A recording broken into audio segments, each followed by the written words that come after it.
Very good evening everyone. सो आज मैं आपके साथ डिस्कस करने वाली हूँ 2009 का क्वेश्चन पेपर।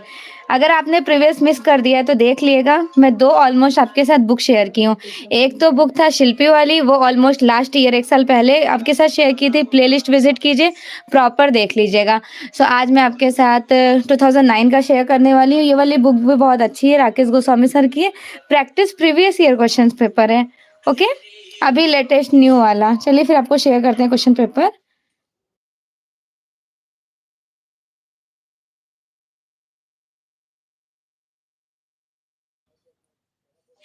माध्यमिक शिक्षा सेवा चयन बोर्ड एलनगंज प्रयागराज 2009 का है। TGT trained graduate teacher, right. Question number first of this screen, NIFT शैक्षणिक केंद्र किस क्षेत्र में कार्य कर रहा है? निफ्ट NIFT निफ्ट जो है वो फैशन टेक्निक में कार्य कर रहा है, राइट। फैशन टेक्निक बहुत ज्यादा पॉपुलर है, काफी बार ये क्वेश्चंस रिपीटेड भी हुए हैं। निफ्ट NIFT शैक्षणिक केंद्र देश में फैशन टेक्निक के क्षेत्र में कार्य कर रहा है। 1986 ईस्वी में स्थापित निफ्ट का मुख्यालय कहाँ पर है? तो न्यू दिल्ली में है। मूर्तिकला की वह शैली क्या है जो ग्रीको रोमन कला से प्रभावित रही थी? ग्रीको रोमन कह लें, इंडो ग्रीक कह लें, the both most important. Gandhara, Gandhara is the part of Kushan काल। कुषाण के 2 पार्ट्स होते हैं, कौन कौन से? Everyone explain it. 2 होते हैं ना, एक होता है मथुरा और दूसरा होता है Gandhara. The both points very very important, दोनों ही इंपॉर्टेंट है, ठीक है। चलिए फिर इसका डिस्क्रिप्शन देख लेते हैं। अच्छे से समझ तो आ रहा है? ठीक। नेक्स्ट क्वेश्चन है स्क्रीन पर। डिस्क्रिप्शन तो सेम वही है। अशोक स्तंभ किससे बनाए गए थे? कौन से स्टोन्स यूज किए गए थे? सैंडस्टोन। तो अशोक स्तंभ जो है प्रॉपरली कहाँ पर है? ये तो आप सभी को पता है, हमारे यहाँ बनारस में है, सारनाथ लॉयन कैपिटल। यहाँ पर प्रॉपरली पूछा जा रहा है कि बनाए गए हैं, ठीक है। तो कौन सा? तो चुनार का सबसे ज्यादा सैंडस्टोन यूज किया गया था। जब ऑप्शन में चुनार सैंडस्टोन नहीं होगा देन आप रेड सैंडस्टोन को टच कर सकते हैं अकॉर्डिंग टू कंडीशन, ऑप्शन के according, right. Very good evening Mahendra, Harsh, Ansh, Pari and Sakshi, everyone very good evening. Very good evening. अगला देखिए, मौर्य कला में सर्वोत्कृष्ट या फिर सबसे इम्पोर्टेंट जो है वो मोनोलिथिक व एकात्मक शैली में बनाया गया था, जो उत्तर प्रदेश के मिर्जापुर जिले से चुनार सैंडस्टोन के खदानों से लिया जाता था। और लाट और परगाह 2 डिवाइडेशन होते थे। लाट एक सिंगल लाट कहते किसको है?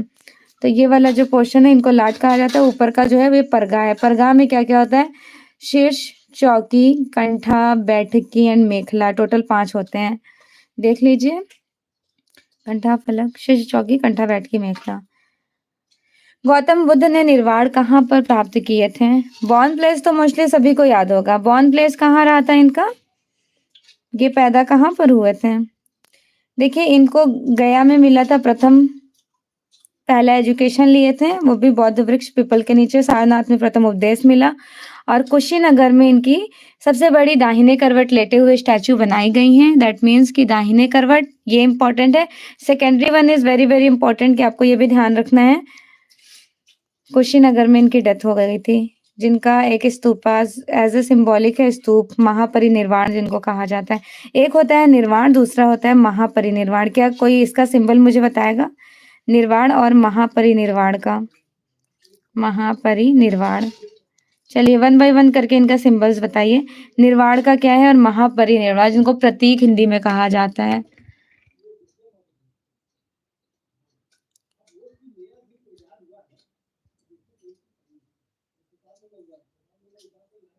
ट्रूथ विज स्माइल कह रहे हैं आप कोई 100 दिन का टारगेट टीजीटी बैच चलाइए। ठीक है भाई, आपका ये भी ख्वाहिश पूरा हो जाएगा, ठीक है। निर्वाण मीन्स पद चिन्ह है, वेरी गुड हर्ष। और महापरिनिर्वाण मीन्स आपका हो जाएगा स्तूप। स्तूप, the both points very very important, दोनों ही इंपॉर्टेंट हैं। कबीरदास ने निर्वाण कहाँ से प्राप्त किया था? एक होता है निर्वाण, दूसरा होता है महापरिनिर्वाण। तो निर्वाण दैट मीन्स पद चिन्ह है, तब वो तो बुद्धा वाला हो गया। ये कबीरदास का निर्वाण पूछा जा रहा है। तो Kabirdas is related to Maghar. ये आप हिंदी के क्लास 8th में पढ़े होंगे आई थिंक। कबीरदास ने निर्वाण मीन्स मृत्यु इनका मगहर में हुआ था। संत कबीर नगर उत्तर प्रदेश में प्राप्त किया जाता था।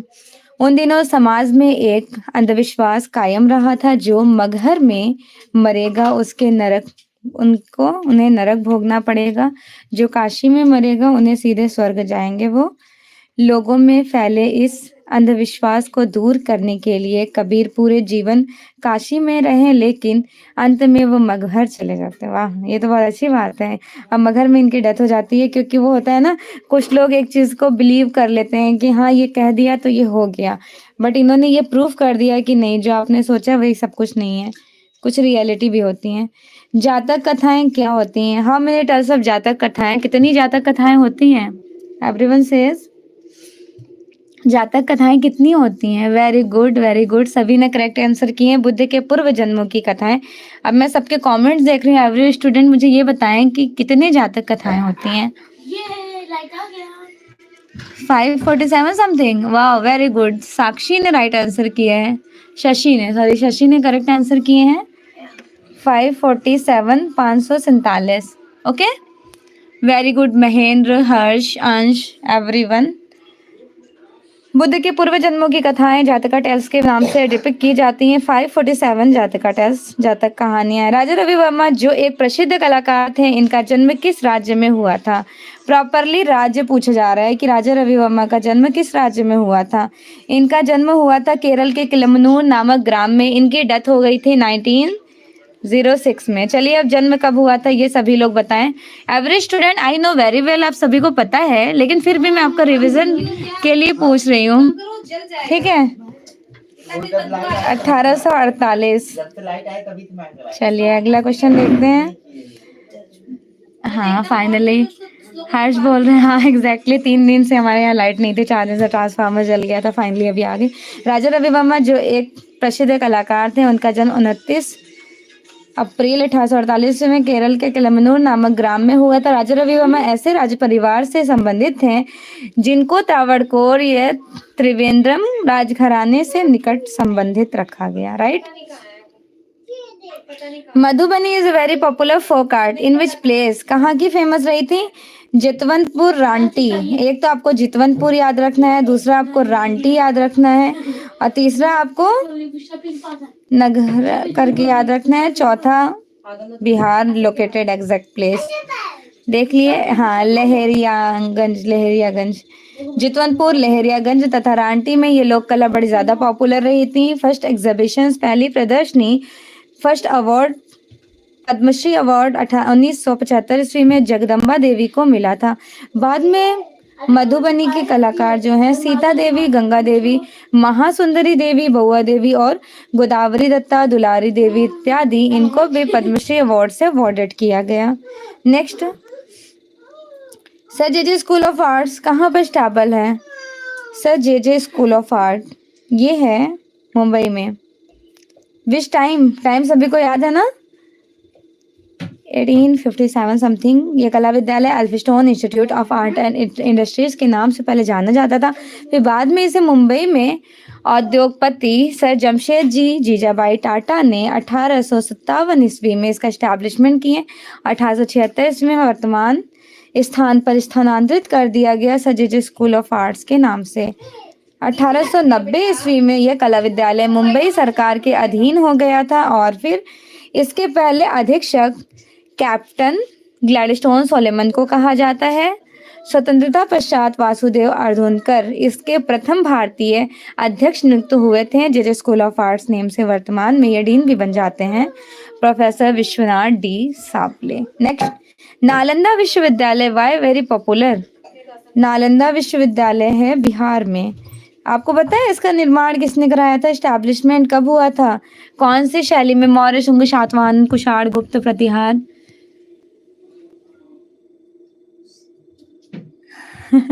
किसी ने कमेंट किया है मैम जी फोन चार्ज कर लीजिए। फोन चार्ज में लगा के ही क्लास ले रही हूँ। अभी देखिए कितना % हुआ है। 43 हुआ है, थोड़ी देर में निकाल देंगे। चलिए इसके बाद में थोड़ा सा बताइए। चलिए मैं एक्सप्लेन कर देती हूँ। वेरी गुड हर्ष, एग्जैक्टली, कुमार गुप्त। राइट, कुमार गुप्त से आपको कुछ याद आ गया होगा। कुमार गुप्त से आपको गुप्त काल याद आ गया होगा। राइट, तो ये गुप्त काल 5वीं शती की है, नालंदा विश्वविद्यालय बिहार भागलपुर में। ये सारे क्वेश्चंस पुटअप किए जा चुके हैं ऑलरेडी आपके एग्जाम्स में, जो भी मैं पूछ रही हूँ। नालंदा विश्वविद्यालय बिहार के वर्तमान राजधानी पटना से दक्षिण पूर्व में राजगीर में 11 किलोमीटर के डिस्टेंस पर बड़का नामक गांव के पास स्टेबल है। कौन सा? बड़का नामक गांव है। प्राचीन काल में नालंदा विश्वविद्यालय को एक अंतर्राष्ट्रीय शिक्षा केंद्र मान्यता दे दी गई थी। बुद्ध स्वयं वहां गए थे। चीनी यात्री ह्वेनसान ने भी यहीं से एजुकेशन लिए 7वीं शताब्दी में आए थे। इन्होंने विशेष रूप से नालंदा विश्वविद्यालय से ज्ञान प्राप्त किए थे। राजा रवि वर्मा जाने जाते हैं। Why Raja Ravi Varma was very popular? Very good evening Manju. चलिए इस क्वेश्चन का आंसर कीजिए। पौराणिक चित्रों के लिए ना कितना शोर कर रहे हो शायद।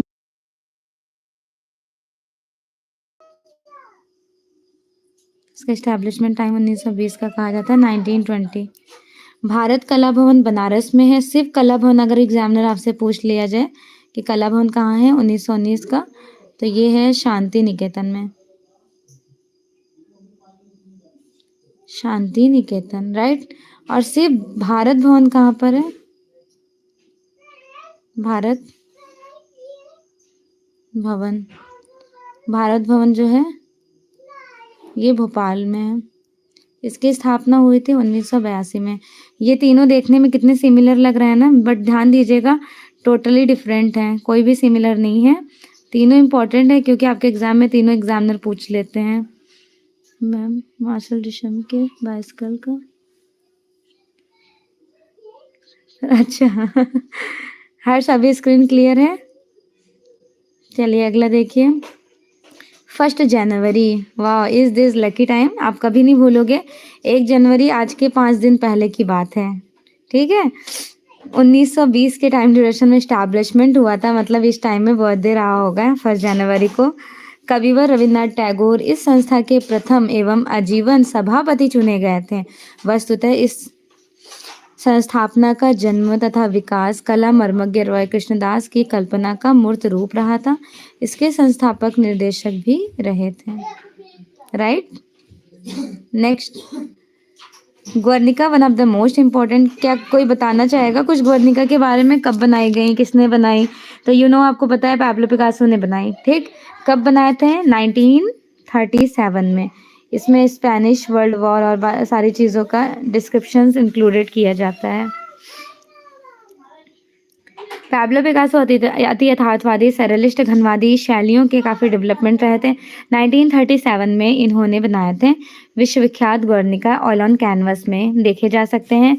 इसे कई कला समीक्षक या फिर इतिहासकारों में सबसे शक्तिशाली युद्ध विरोधी चित्र माने जाते हैं। Presently Museo Reina Sofia museum Madrid Spain में एग्जिबिट किया गया है। 1955 में बनाए गए टेम्पेस्ट्री का इसके ऊपर रिफ्लेक्शन भी दिखाई देता है। और 5 जनवरी 2022 को संयुक्त राष्ट्र अमेरिका ने सुरक्षित बाहरी दीवार पर प्रदर्शित किया। Wow, this one is very special point. आपको ये पॉइंट शायद नहीं मिला होगा अभी तक, क्योंकि ये नया वाला बुक मैं आपके साथ शेयर कर रही हूँ, तो प्लीज़ इनको याद कर लीजिएगा।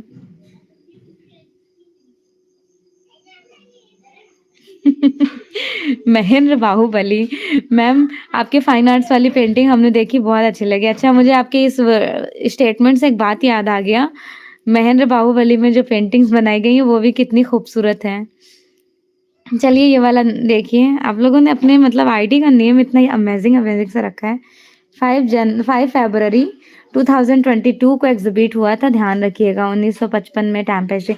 आपको पता है टेम्पेस्ट्री किसको कहते हैं? Tapestry, anyone explain? Very good evening Nishad. क्या किसी को पता है टेम्पेस्ट्री किसे कहते हैं? सोच लीजिए, वक्त दे रहे हैं। और हाँ, यूरोप में फाउंडर जनक कौन कहे जाते हैं टेम्पेस्ट्री की, ये भी बता दीजिए।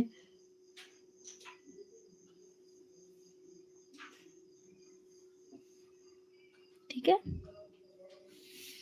चलिए फिर मैं एक्सप्लेन करूं या फिर आप लोग के कमेंट्स का वेट कर लूं? चलिए वेट कर लेते हूँ, पहले आप रिप्लाई कीजिए फिर मैं एक्सप्लेन करती हूँ, ठीक है।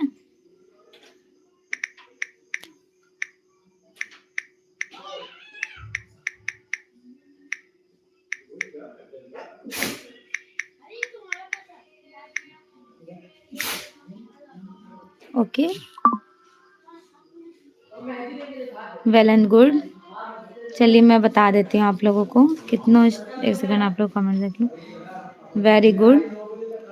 रफेल ने नहीं, क्या नाम है, हर्ष, और सोचिए हर्ष, थोड़ा सा डीपली सोचिए। नियर अबाउट तो आप पहुंच गए हैं। रफेल ने यूज किया है, लेकिन जनक किसको कहा गया, मैं ये पूछी थी आपसे।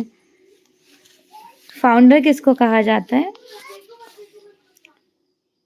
फाउंडर कहा जाता है फ्रांसिस दी गोया। गोया जो रोमांटिसिज्म आर्ट मूवमेंट से बिलोंग करते हैं, और इनको संधि कला। वेरी गुड हर्ष, एग्जैक्टली। विश्वविख्यात कोणार्क का मंदिर किस प्रांत में है? कोणार्क का गोल्डन टेम्पल ऑफ कोणार्क जो है, स्वर्ण मंदिर, कहाँ पर है प्रॉपरली? उड़ीसा, कर्नाटक, तमिलनाडु, केरल। बोलते हैं नहीं कोणार्क का सन टेम्पल, कोणार्क एक्चुअल में एक प्लेस है। वेरी गुड हर्ष, एग्जैक्टली, उड़ीसा में है, राइट, उड़ीसा। कोणार्क की स्टोरीज आई थिंक आपको पता होगा प्रॉपरली। उड़ीसा के कुशल शिल्पियों में से उत्कृष्ट रचना कोणार्क का यह अभिराम मंदिर। कोणार्क का अर्थ होता है सूर्य का कोना। निरंतर धूप तथा वर्षा के कारण ये कृष्णकाय हो गया, अतएव काला पगोड़ा, ब्लैक पगोड़ा के नाम से भी इनको जाना जाता है। बड़ा ज्यादा वर्ल्ड फेमस रहा था इस नेम से।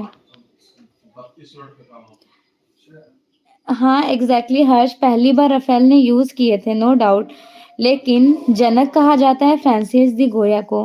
Very good evening Babita. राजवंश के शासक नरसिंह देव प्रथम ने 1250 में इसका एस्टैब्लिशमेंट करते हैं।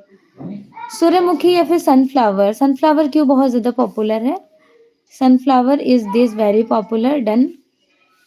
इंडिया में आपको याद है किस किसने सनफ्लावर बनाया है? कितने कितने लोगों का आपको इंडिया में नाम याद है?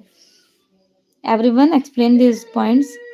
ओडिशा के पुरी में। वेरी गुड शशि, शशि प्रभा ने राइट आंसर किया है। हर्ष ने, राम ने, मोस्टली स्टूडेंट ने करेक्ट आंसर किए हैं। जो मैं पूछ रही हूँ उस क्वेश्चन का आंसर कीजिए आप लोग।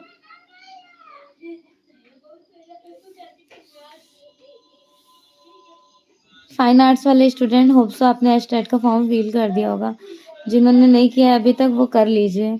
मैं इसी यूट्यूब चैनल पर फ्री ऑफ कॉस्ट आपकी पूरी प्रिपरेशन करा दूंगी properly, first and second paper दोनों। अभी तो एग्जाम को भी अच्छा खासा आपके पास 3 मंथ का टाइम है।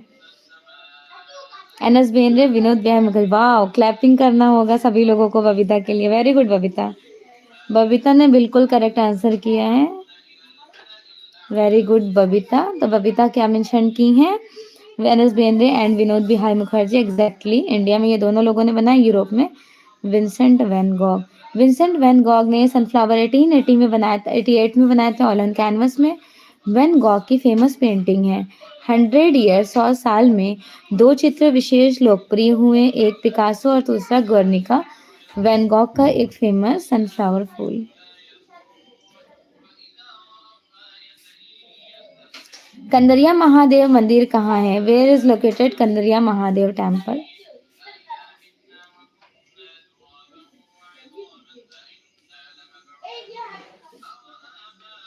अच्छा अच्छा ओके हर्ष, सॉरी सॉरी, आपके कमेंट्स ऊपर चले गए होंगे।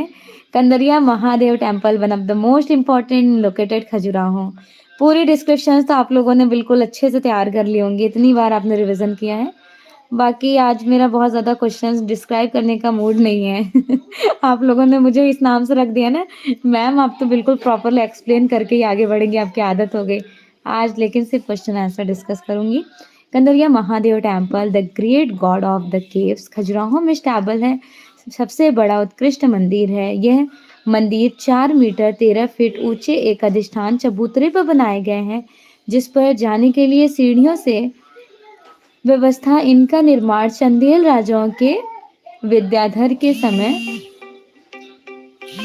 1030 में करवाया गया था निर्माण।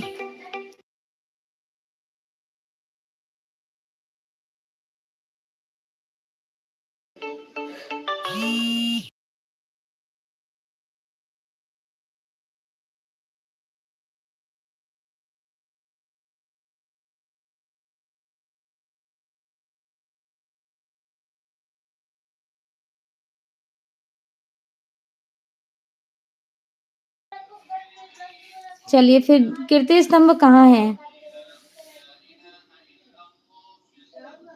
आफाक नीचे दरवाजा खोल दीजिए अम्मी।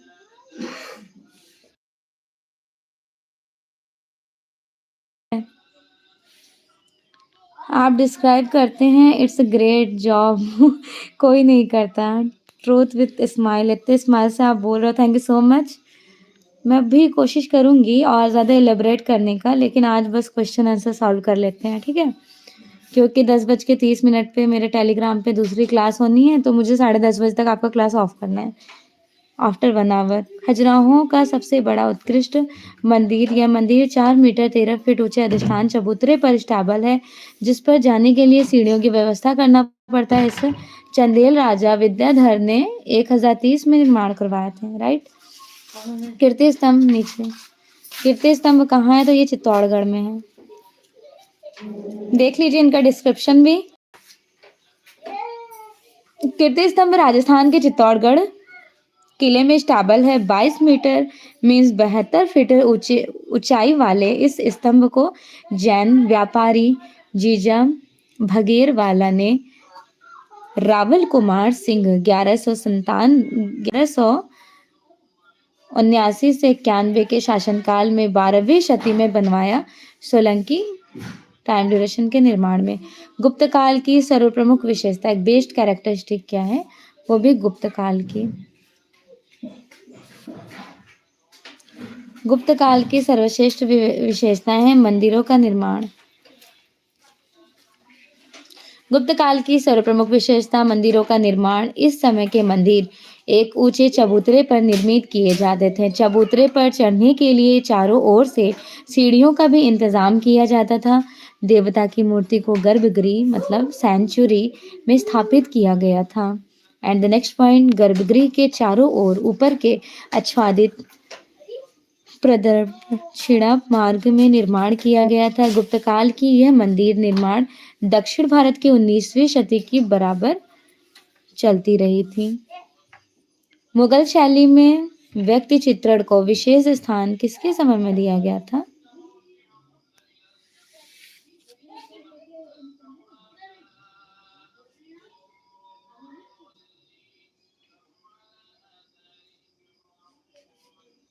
Answer this question, one of the most important point.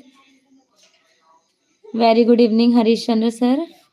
अगला पॉइंट देखिए, मुगल शैली में व्यक्ति चित्रण को विशेष स्थान दिया गया था। आपको पता है ना, व्यक्ति चित्रण मेंशन किया गया है, लाइक सभी को पता होगा कि व्यक्ति चित्रण अकबर के टाइम ड्यूरेशन में। और अगर गोल्डन एज पूछ लिया जाता आपसे, क्या बोलते हैं, इलस्ट्रेशन पोथियों का, पोथियां कह लें या फिर किताबें कह लें, बुक्स जो ज़्यादा पेंटिंग्स कराई गई हैं, वो किसके टाइम ड्यूरेशन में कराई गई हैं? कथाओं की। अकबर करेक्ट हो जाते हैं। और अगर आपसे पूछ लिया जाता पेंटिंग का गोल्डन एज, तो पेंटिंग का गोल्डन एज भी मुझे बता दें। अच्छा, एस्टेट का कितने स्टूडेंट ने फॉर्म फिल किया, वो लोग मुझे एक सेलेक्टेड टाइम बता दिएगा। मैं सोच रही थी कि 2 बजे आपकी क्लासेस लूँ, क्योंकि उस क्लास में यूपी टीजीटी वालों का बड़े अच्छे तरीके से रिविजन हो जाएगा, क्योंकि एस्टेट का जो टॉपिक है वो ऑलमोस्ट यूपी टीजीटी का ही सिलेबस है। Very good, exactly. पेंटिंग का गोल्डन एज जहांगीर, शाहजहां का गोल्डन एज, संपूर्ण मुगल शैली का गोल्डन एज स्वर्णकाल कहा जाता है शाहजहां का काल। ऑल्सो इंक्लूडेड शाहजहां के टाइम ड्यूरेशन में सिर्फ और सिर्फ स्थापत्य का भी गोल्डन एज कहा गया है। बंगाल शैली के कलाकार नहीं थे। Rathin Mishra, just because he was belong to which school?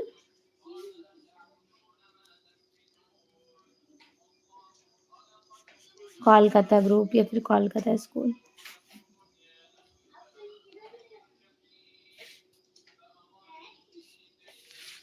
Rathin Mishra Bengal शैली के नहीं बल्कि कलकत्ता ग्रुप के 1943 के स्थापित कलाकार थे। कोलकाता ग्रुप के कलाकारों ने बंगाल शैली के नास्टैल्जिक भावुकता में मुक्त होने वाली कोशिश की और एक विशेष तरह की विचारधारा प्रचार किए, जिसमें पूर्व से पश्चिम का विश्लेषण भी किया गया था। I love this question. Answer कीजिए, कौन सा करेक्ट नहीं है ये पूछा जा रहा है। देखिए, उस्ताद जाकिर हुसैन तबला के लिए फेमस हैं, राइट। श्रीमती एन राजन वायलिन के लिए फेमस हैं। श्री अजमत अली खां, क्या आपको लगता है श्री अजमत अली खां सितार के लिए फेमस है? बिल्कुल नहीं। किसी को पता है क्यों फेमस है? श्री अजमत अली खां। पता होना चाहिए भाई, जब आपको ये बात पता है कि ये करेक्ट है answer, C is not included here, ये वाला आंसर गलत हो जाएगा अकॉर्डिंग टू ऑप्शन। तो किसके लिए फेमस है अजमत खां?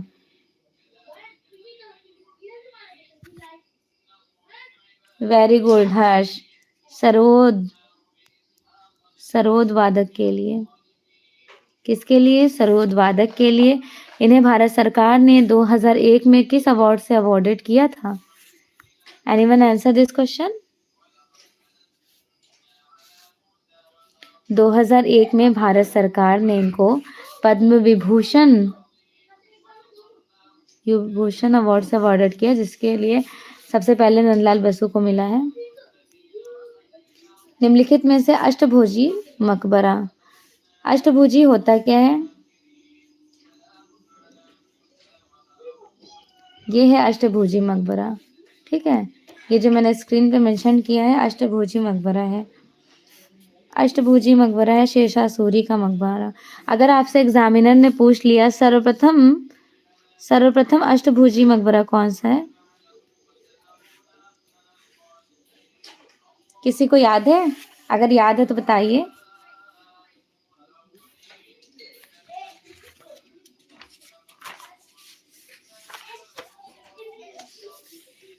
वेरी गुड हर्ष, क्या बात है, great, I am proud of you. खाने जहां तेलंगानी का मकबरा, राइट। खाने जहां तेलंगानी का मकबरा, ध्यान रखिएगा सभी लोग। निम्नलिखित में से शेरशाह सूरी के मकबरे अष्टभुजाकार हैं, लाइक ऑक्टेंगल, ठीक। इस मकबरे का निर्माण शेरशाह के बेटे इस्लाम शाह ने इनके शासनकाल में 16 अगस्त 1545 को कंप्लीट कराया गया। और प्रॉपरली कहाँ पर है? तो सासाराम बिहार में है। कला किस भाषा का शब्द है? कला संस्कृत भाषा का शब्द है, जिसे कल या कड़ धातु से लिया गया है, जिसका अर्थ होता है प्रेरित करना, सुंदर, सुखदाई, खुश, मतलब एक तरह से ये सारी चीजें।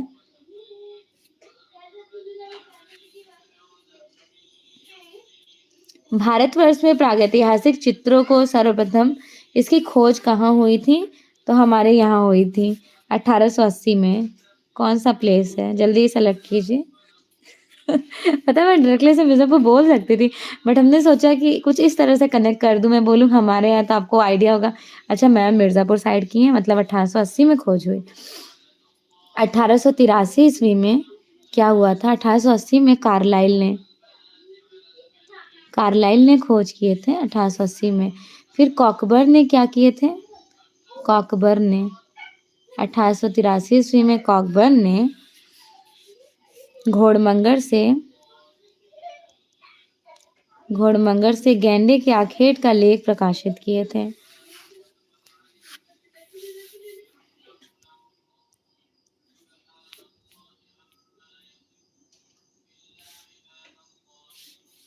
प्रागैतिहासिक काल के चित्रों में सबसे अधिक चित्र किस प्रकार के मिलते हैं? तो फर्स्टली सबसे ज्यादा पेंटिंग्स जो मिली हैं प्री हिस्टोरिक एज में, वो हंटिंग सीन्स की मिली हैं, आखेटों के, right.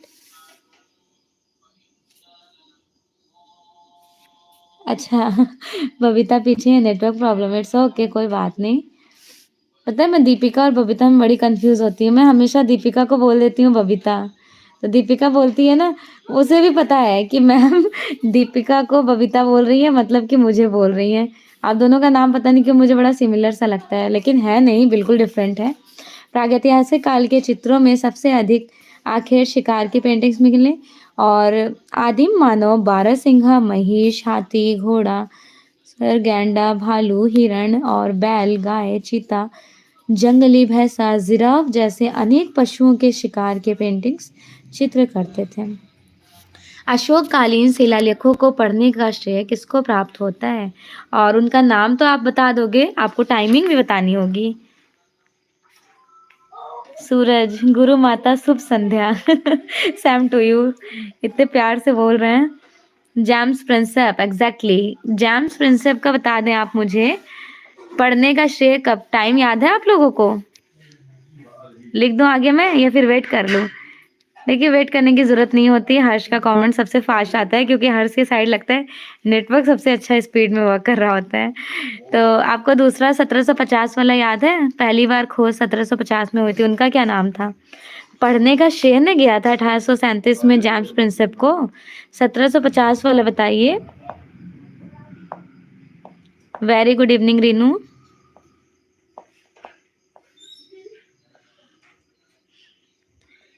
Very good, exactly Panthaler को जाता है, James Panthaler. Good good good. अच्छा है, अच्छा मैं पूछ लेती हूँ, वो ज़्यादा आपको अच्छा लगता है या फिर बस ऐसे स्पीडली पढ़ाती चली जाऊँ? आप लोग कमेंट सेक्शन में मुझे थोड़ा सा मोटिवेट भी कर दिया करें कि मैम एक्सप्लेन कर दिया करें या फिर ना किया करें। उससे क्या होता है ना, मुझे आप लोगों के भी एक्सप्रेशंस पता चलते हैं। Very good evening Renu Tiwari. अशोककालीन शिलालेखों को पढ़ने का श्रेय 1837 जेम्स प्रिंसेप को जाता है और 1750 में सर्वप्रथम पैंथलर को ईस्ट इंडिया कंपनी के एक अधिकारी ने प्राप्त की थी। इसकी संख्या 13 है जो 8 अलग अलग स्थानों में प्राप्त है। अच्छा, 4 लिपि मिली थी कहाँ से? मौर्य काल से। वो कौन सी 4 लिपियां थी? एक था ब्राह्मी, दूसरा था खरोष्टी, तीसरा था ग्रीक और चौथा कौन सा था? तो चौथा था आरमाइक। ब्राह्मी हमारे भारत की है, खरोष्टी है पाकिस्तान की, ग्रीक और आरमाइक ये अफगानिस्तान की कही जाती हैं। ये भी पॉइंट बड़ा मैंडेटरी है।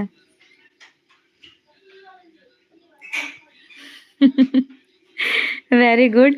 आप लोगों की भी आदत हो गई है ना मेरे साथ क्लास लेते लेते। आपको ऐसा लगता होगा कि मैम एक्सप्लेन नहीं कर रही हूँ तो कुछ अधूरा सा लग रहा है। ओके एवरीवन, इतना ज़्यादा मोटिवेशंस के साथ आप बोलेंगे तो ऑफ कोर्स मैं एक्सप्लेन तो करूँगी। आपको पता है मुझे ऐसा लगता है जब मैं एक्सप्लेन नहीं करती हूँ मैं सेटिस्फाइड नहीं रहती हूँ। क्लास ले लेती हूँ, उसके बाद मुझे लगता है क्या ही क्लास लिया यार, कुछ बताई भी तो नहीं स्टूडेंट को आज कुछ नया। पहाड़ी स्कूल, कांगड़ा स्कूल या फिर राजपूत स्कूल, ये सारे किससे रिलेट करते हैं या फिर संबंधित हैं? पहाड़ी, Kangra and both Rajput included. सभी को पता होगा क्या राइट आंसर हो जाना है? Exactly D is the right answer. ये सभी पेंटिंग से रिलेटेड है। पहाड़ी स्कूल जो है वो कांगड़ा का सबसे सर्वश्रेष्ठ शैली, कांगड़ा इसकी सबसे सर्वश्रेष्ठ शैली है। राजपूत शैली किसका मिक्सचर है, कोई बता सकता है?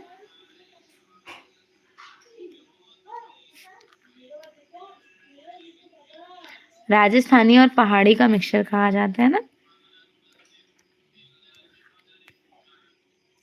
अपने कमल जैसे आकार के लिए प्रसिद्ध बहाई मंदिर भारत के किस शहर में है? बहाई मंदिर। बहाई मंदिर थोड़ा सा टिपिकल नेम लग रहा है ना। हेलो आशीष, कैसे हैं?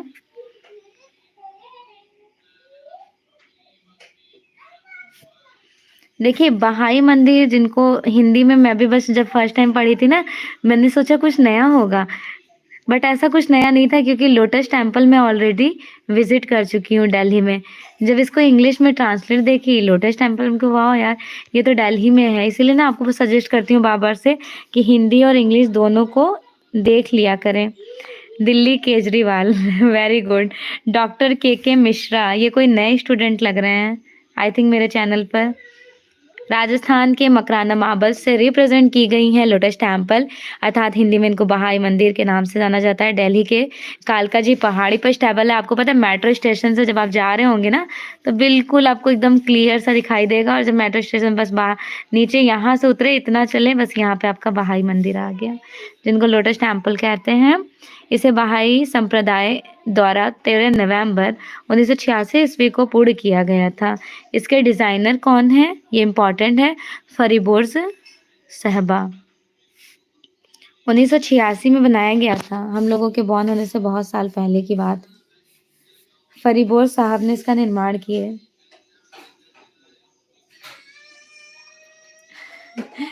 आशीष बोल रहे हैं हाँ बिल्कुल फाइन, मैं भी बहुत अच्छी हूँ।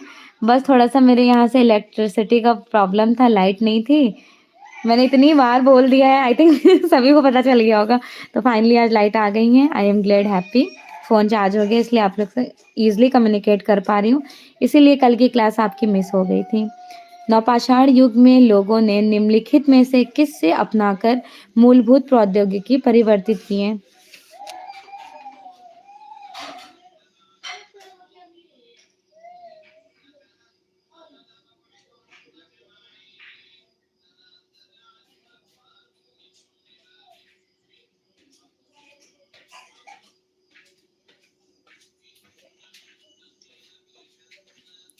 ओके ओके, वेलकम, अच्छी बात है। तो इसका कौन सा राइट आंसर हो जाना है, नवपाषाण युग वाला?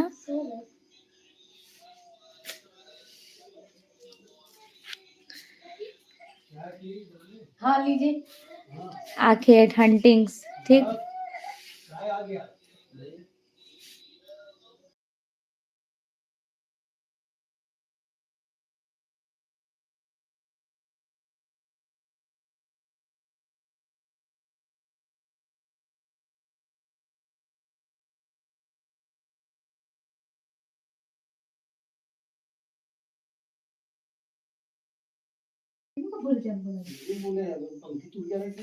नवपाषाण युग में लोगों ने कृषि करना, मतलब ये कह लें कि प्रॉपर सिविलाइज्ड हो गए थे।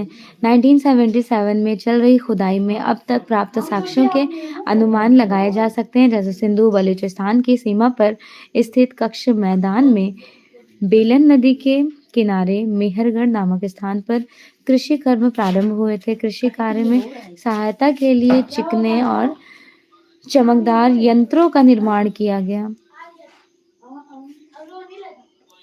निम्नलिखित में से कौन सा एक नगर हड़प्पा संस्कृति का नहीं है?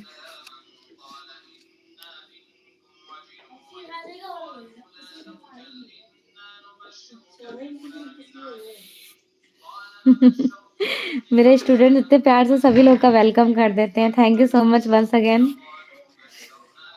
आज कोई न्यूज़ आया?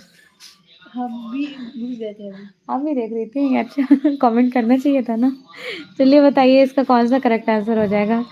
आपके सब्जेक्ट का भी होता तो आप भी पढ़ रही होती। हाँ निम्नलिखित में से कौन सा एक नगर हड़प्पा संस्कृति का नहीं है? लोथल इंडिया में है 1954-55। रंगनाथ राव आर एस राव ने खोज की है। कालीबंगा हनुमानगढ़ राजस्थान में। बनावली, ये सब आपके इंडिया में है, but Girinagar is not included in. इसका नहीं, ये कर्नाटका है का है। कोनार्क सन टेम्पल ज्यादा पॉपुलर है। अगर ही बाजी मिली नहीं। अच्छा, किसके द्वारा बनाया गया था कोणार्क सन टेम्पल? अभी आपने जस्ट सॉल्व किया है।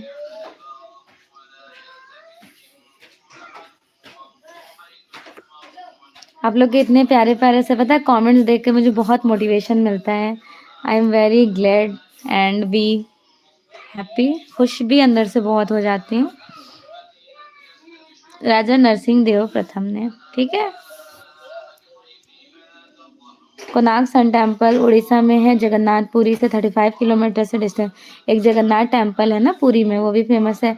13वीं शती में गंगवंशीय शासक नरसिंह देव प्रथम ने 1200 कारीगरों की सहायता से इन्हें कंप्लीट कराए थे। दैट मीन्स कि पूरे कनिष्क की मूर्ति किस काल की है? कनिष्क की मूर्ति देखिए कही जाएंगी कुषाण काल की। कुषाण काल का जो 2 पार्ट है, जल्दी जल्दी से मुझे बता दिए, वो 2 पार्ट कौन सा है?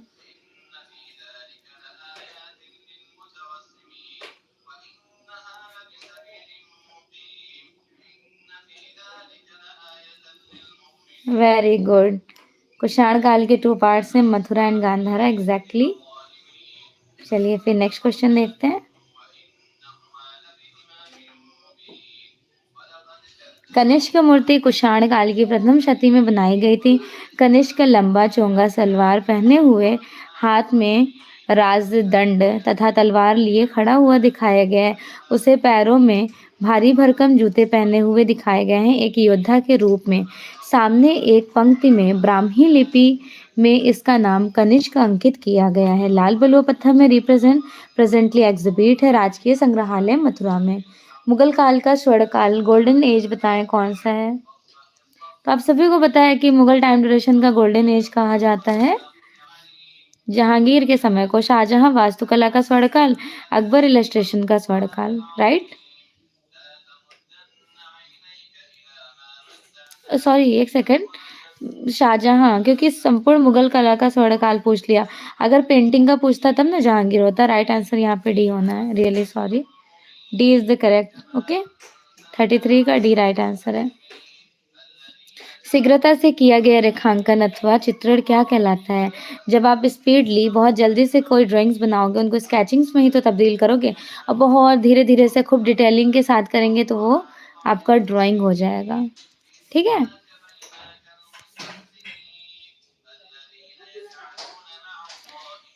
किसके द्वारा स्क्रीन प्रिंटिंग की छपाई की जाती थी?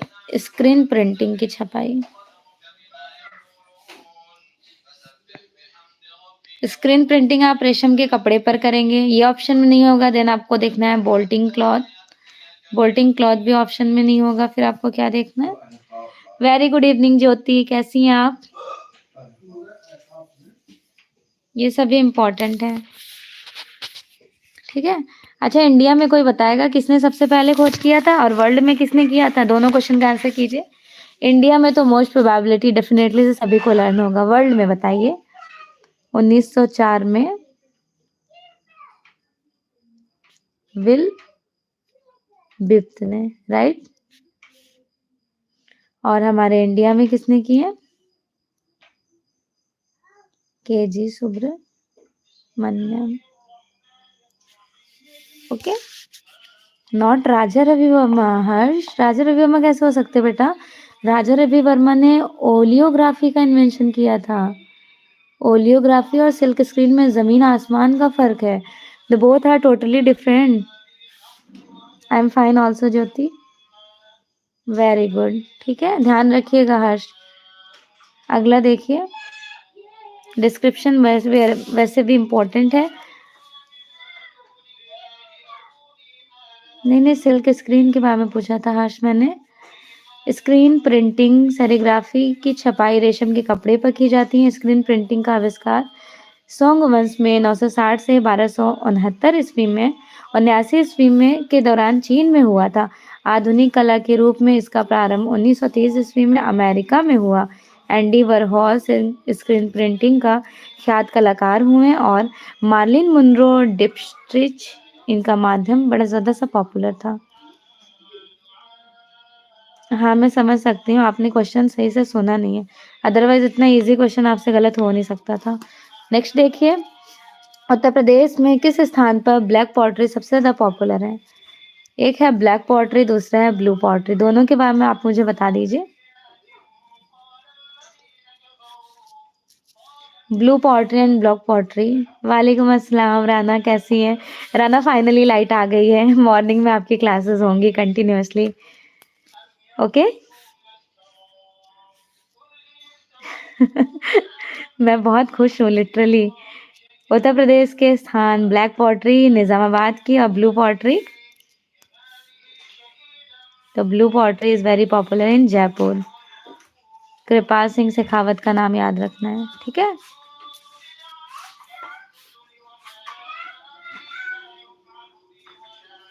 हाँ बबीता, एग्जैक्टली। अगला देखिए, उत्तर प्रदेश के निजामाबाद आजमगढ़ के ब्लैक पॉटरी काली मिट्टी के बर्तन देश दुनिया में काफ़ी ज़्यादा लोकप्रिय हैं। इसे 2015 में जीआई टैग मिला था। ठीक, जीआई टैग याद रखिएगा। जीआई टैग किसको मिला था 2015 में? ब्लैक पॉटरी को मिला था, निजामाबाद वाला। पूछा जा सकता है, मे भी एग्जामिनर बड़ा स्मार्टली क्वेश्चन बनाने बैठेंगे तो सोचेंगे ब्लैक पॉटरी इन लोगों ने बहुत याद किया, लाओ हम कुछ नया मॉडिफाई करके बोल देते हैं कि 2015 में ब्लैक पॉटरी को किस नाम से तब्दील कर दिया गया, तो जीआई टैग के नाम से। मेरे लिए तो भाई सभी जीनियस हैं, वी ऑल आर। सभी मेरे स्टूडेंट टैलेंटेड और जीनियस, मल्टी जीनियस हो। अजंता में कितनी गुफाएं हैं? राना कहाँ चली गई? अच्छा, रिप्लाई तो आ रहा है। अजंता में टोटल 30 केव्स हैं। पहले 29 था, बाद में कौन सा गुफा मिला जो 15 आ करके गुफा मिला ना, तो टोटल कितने हो गए? 30 हो गए ना। हर्ष, नॉर्मली लोग इतने मॉडर्न हो रहे हैं तो आयोग क्यों नहीं होगा भाई? उनको भी लाजमी होना चाहिए। एग्जैक्टली। पूर्व में अजंता में कुल 29 गुफा की खोज हुई थी, वर्तमान में 15 आकर के मिली, तो टोटल 30 हो गए। ठीक, वेरी गुड इवनिंग आरू। रस कितने होते हैं? How many types of रसाज? रस जो होते हैं वो पर्टिकुलरली 9 होते हैं, मतलब 9 होते हैं ऑलमोस्ट। 8 रस के बारे में जिक्र कहाँ पे मिलता है? 9वां रस के बारे में जिक्र कहाँ मिलता है? 8 रस की खोज नाट्य शास्त्र में भरत मुनि ने की थी ना। और जो 9वें नंबर का रस है ये शांत रस है, इसकी खोज किए थे अभिनव गुप्त ने। तो जो अभिनव गुप्त ने खोज किए थे, ये 9वां रस कहाँ मिलता है? 9वें नंबर का रस कहाँ मिलेगा आपको देखने को, जो शांत रस है?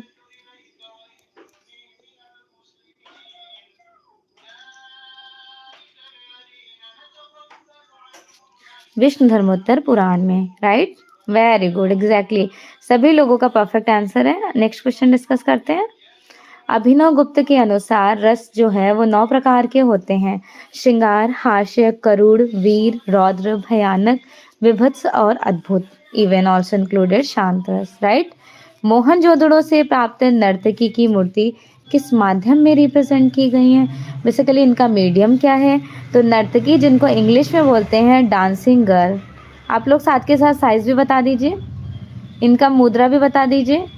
डांसिंग गर्ल का मुद्रा कौन सा था?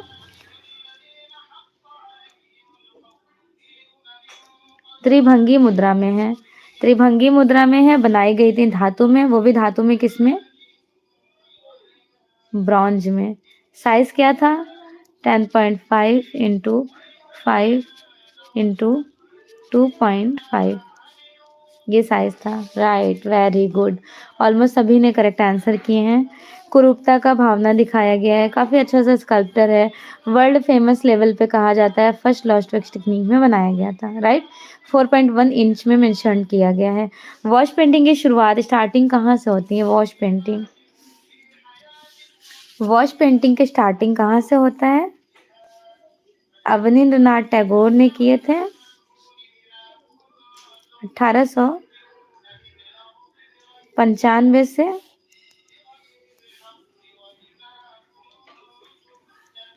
1920 का टाइम कहा जाता है, बंगाल स्कूल का।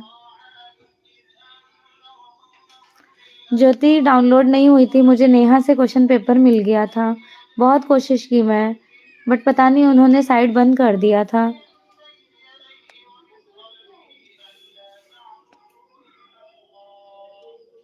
ठीक है, 1902 में अवनींद्रनाथ टैगोर ने याकोयामा ताइकोन हिसिंदा से वॉश टेक्निक सीखे थे, जापानीज ब्रिटिश स्टाइल्स में। और क्या, बस ये इम्पॉर्टेंट है। वॉश टेक्निक वाटर कलर से की जाती है, उनकी जो वेवलेंथ होती है वो ट्रांसपेरेंट होती हैं, आर पार से झलकना दिखाना। सांची जाना जाता है, सांची की खोज कब हुई, किसने की, कब की है ये, किस काल की, सभी को बताइए। सॉरी सारे पॉइंट्स को बताइए, मेरा ये पूछने का मतलब था, सभी को बताइए इन द सेंस। बौद्ध स्तूप के लिए very popular, exactly, very good, stupa के लिए फेमस है ना। 1818 में किसने खोज किए थे? रॉयसेन ने। किस जिला में है? रॉयसेन ने खोज किए थे, रॉयलेट ने खोज किए थे, सॉरी, रॉयसेन जिला में है, खोज रॉयलेट ने किए थे। कोई बात नहीं ज्योति, इट्स ओके, रिजल्ट आएगा तो क्लियरेंस हो जाएगा। बट हाँ, मुझे क्वेश्चन पेपर मिल गया है, मैं आप लोगों के साथ शेयर करूंगी। रॉयलेट ने खोज किया, रॉयलेट ने खोज किया था, रॉयसेन जिला में है, और ये मौर्य काल में इसमें ईंटों से काम किया गया था। इसका जो गुम्बद वगैरह है, जिनको बोला जाता है ना गर्भगृह, और उसके बाद जो मार्बल्स में जो 4 तोरण द्वार मिले हैं वो प्रॉपर मार्बल में बनाया गया है, वो भी शुंग काल में, शुंग काल, राइट?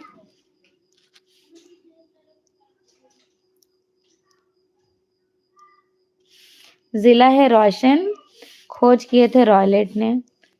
200 रुपए के भारत के नोट के पीछे भी दर्शाया गया था इसे, बहुत सुंदर तरीके से। अर्धवृत्ताकार दक्षिण द्वार अभी एक स्तंभ स्थापित किए गए। भारतीय चित्रकला के 6 अंगों की व्याख्या किस प्रसिद्ध ग्रंथ में मिलती है? ग्रंथ बताना है। जयमंगला के पंडित यशोधर, सूत्र याद होगा ना, रूपा भेदा प्रमाणानि भाव लावण्य योजनम सादृश्यवर्णिका भंग चित्रयति षडंगकम। रूपा भेदा मीन्स रूप की विविधता, अपेयरेंस ऑफ नॉलेज, प्रमाण मेजरमेंट, भाव एक्सप्रेशन, लावण्य योजना ग्रेसफुल ब्यूटी अट्रैक्शन एस्थेटिक खूबसूरती, सादृश्यम सिमिलैरिटी समानता, वर्णिका भंग a palette of colour scheme. Bharat Kala Bhavan किस शहर में है? भारत कला भवन ये हमारे यहाँ है हमारे यहाँ इन द सेंस वाराणसी में है। अब भारत भवन कहाँ है? भारत भवन तो ये आपका भोपाल में है। कला भवन शांति निकेतन में है।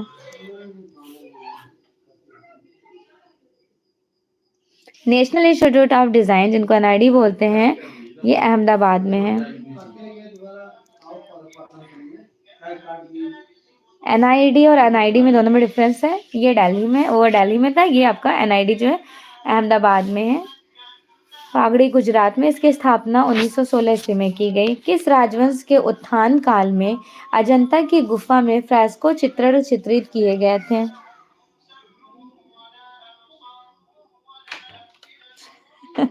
इस क्वेश्चन का आंसर कीजिए। नेशनल स्टडी अजंता मेंशन किया गया सबसे अच्छा वर्क आपको देखने को मिलेगा गुप्त काल में। ओके। भारतीय फिल्म एंड टेलीविजन संस्थान कहाँ पर है? फर्स्ट प्रायोरिटी किसको दी जाएगी? भारतीय टेलीविजन एंड फिल्म संस्थान पुणे में कहा जाएगा। वेरी गुड, एग्जैक्टली पुणे में। डिस्क्रिप्शन देख लीजिए। भारतीय टेलीविजन एंड फिल्म संस्थान जिसकी स्थापना 1960 ईस्वी को पुणे में की गई है। मशहूर प्रोड्यूसर डायरेक्टर शेखर कपूर इस संस्था के वर्तमान अध्यक्ष भी कहे जाएंगे।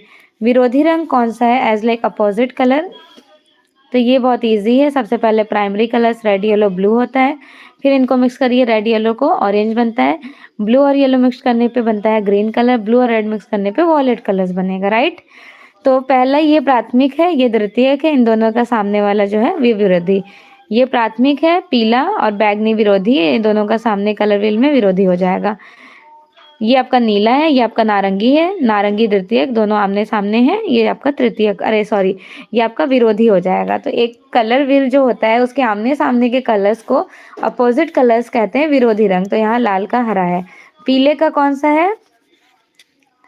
ये पीला है, तो पीले का सामना कौन सा हुआ? बैगनी हो गया। ये नीला है, तो नीले का सामने का कौन सा हुआ? ये नीला है, तो सामने कौन सा हुआ? नारंगी हो गया। तो जरूरी थोड़ी नहीं है जो आपने तैयार कर लिया एग्जामिनर वही पूछ लेगा, कुछ बदल के भी पूछ सकते हैं। तो आपको तीनों पता होना चाहिए। ओके।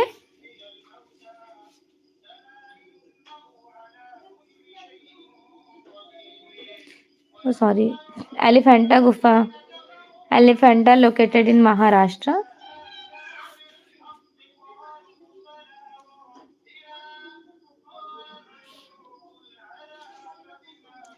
एलिफेंटा की गुफा महाराष्ट्र के रायगढ़ जिले में मुंबई से 10 किलोमीटर के डिस्टेंस 6.2 मील दूर अरब सागर में एक छोटे से टापू पर स्टेबल है।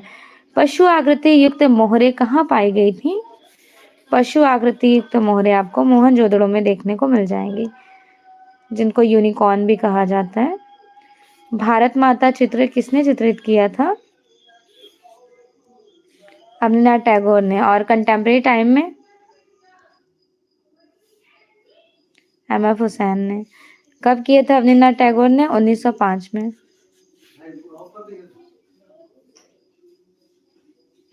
कुछ और भी इनकी इंपॉर्टेंट है, जैसे अंतिम यात्रा, लास्ट जर्नी, कच्छ और दिव्यानी, निष्कासित यक्ष, बुद्ध और जन्म, बुद्ध का जन्म, बुद्ध और सुजाता, ताजमहल, तीक्ष्ण रक्षिता, अशोक की रानी, शाहजहां का अंतिम दिन, होनसान, जीवन संध्या, सूर्य पूजा, सांथाल बाला, महाकाल की धमकी, सब इम्पोर्टेंट है। Where is Jahangir art gallery is located? Exactly is it in Mumbai?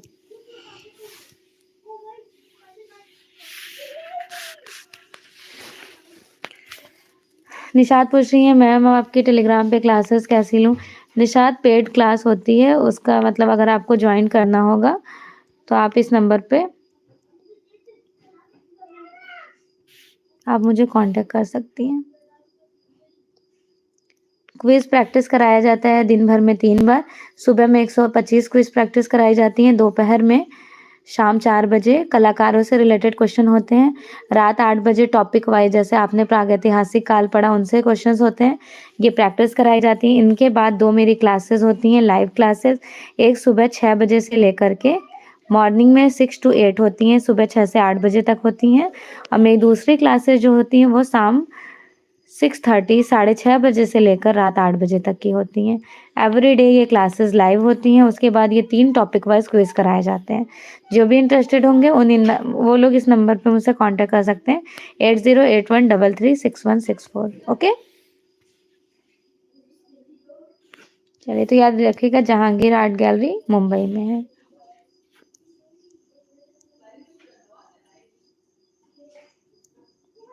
Next Mahendra कह रहे मैम थोड़ा पानी पी लीजिए, ठंड है महेंद्र, अच्छे से क्लास से फोकस कीजिए।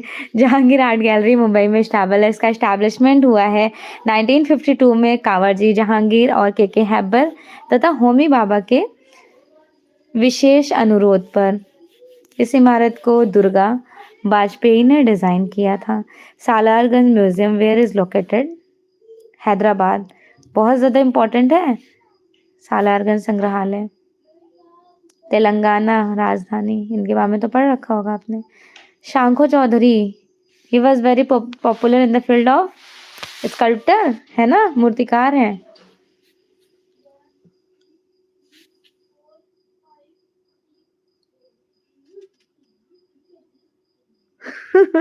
बबीता एंड हर्ष क्या आपने इतना अमेजिंग सी बातें कह रहे हैं। मैम चाय पी लीजिए, कॉफ़ी पी लीजिए। मैम ना आपकी चाय पीती हैं ना ही कॉफ़ी पीती हैं। हाँ, एक पल के लिए पानी पी लूँगी लेकिन चाय कॉफ़ी मैं पीती ही नहीं हूँ। शांको चौधरी 1919 से 2006 में देश के प्रतिष्ठित मूर्तिकारों में से एक हैं।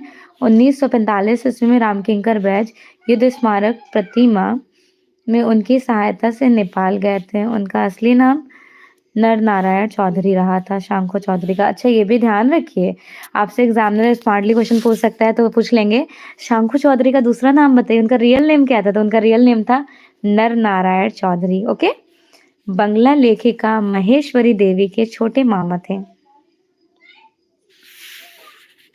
बबीता जब से आप लोगों की क्लासेस ले रही हूँ ये भी नसीब नहीं हो रहा है क्योंकि आवाज़ खराब हो जाती है। हाँ, लेकिन मम्मी मिल्क में हॉर्लिक्स से बॉर्नविटा मिक्स करके देती हैं लेकिन चाय पीने नहीं देती हैं। हड़प्पा संस्कृति के अवशेष कहाँ पर स्थित है? हर सूप पीने चले जाएंगे तो क्लास कौन लेगा? अब अब सब लोग क्लास पे फोकस कर लीजिए, बहुत एंजॉय हो गया। हड़प्पा संस्कृति के अवशेष कहाँ पर स्थित है? बिल्कुल पाकिस्तान में है। 2 मिनट आप लोग को फ्री क्या कर दो, बस बातें करा लें, है ना। चिकनकारी संबंधित है किससे? चिकनकारी, चिकनकारी आपको पता है नूरजहां कहाँ पर सीख कर आई थी? नूरजहां ये बाहर से सीख कर आई थी और लखनऊ में चिकनकारी बड़ा फेमस है। जो कपड़े सूट्स वगैरह नहीं होते हैं प्यारे प्यारे से सूट, समीज सलवार, ये कह लीजिए जो समीज उमीज होती हैं उसमें जो क्रिएटिविटी आपको पैटर्न्स देखने को मिलते हैं ना, चिकनकारी स्पेशली वाइट थ्रेड का होता है, तो ये आपका इंक्लूडेड हो जाएगा पाक कला या फिर वस्त्र कला। सॉरी, पाक कला कह रही हूँ, वस्त्र कला।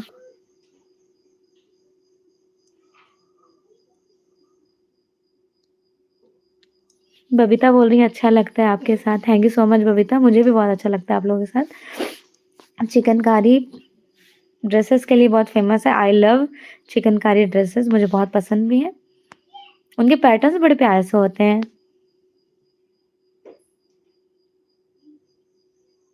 थैंक यू सो मच आशीष, ज़रूर आऊँगी नैनीताल डेफिनेटली। आफ्टर मैरिड जब विज़िट करने जाना होगा तो नैनीताल विज़िट करने ज़रूर जाऊँगी, तो आशीष से मिलूँगी। अगला देखिए, निम्न में से मोम का प्रयोग कर किस विधि का यूज़ करते हैं? मुझे लगता है ऐसा ना हो फ्यूचर में मैं पूरी इंडिया घूम रही हूँ, एवरी स्टूडेंट मुझे हर जगह मिल जाए।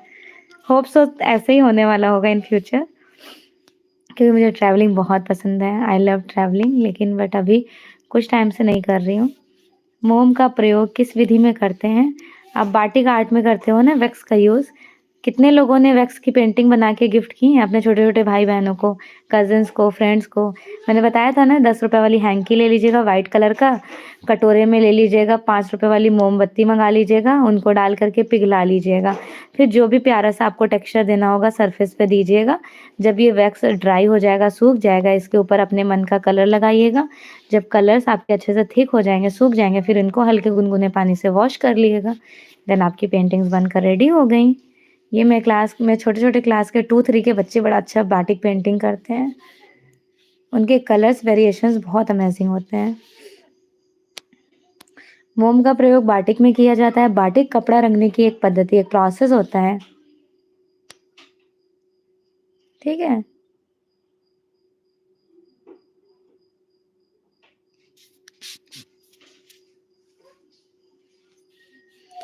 नेक्स्ट, मोम के लिए बड़ा पॉपुलर रहा था रंग ना चढ़ा हो। रंगने से बचते हैं जिन्हें रंगना हमें अभिष्ट नहीं होता है, अथवा हमें क्रमशः भिन्न रंगों में रंगना। इस पद्धति का रंग इंडोनेशिया में हुआ था। यह विधि हमारे मूसलीपट्टन में प्रचलित है। रवीन्द्रनाथ टैगोर 1923 ईस्वी में इंडोनेशिया गए थे।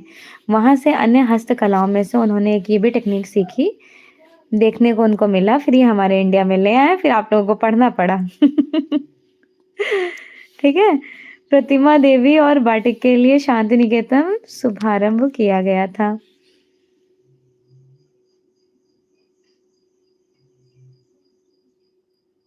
हाँ, हाँ, एग्ज़ैक्टली।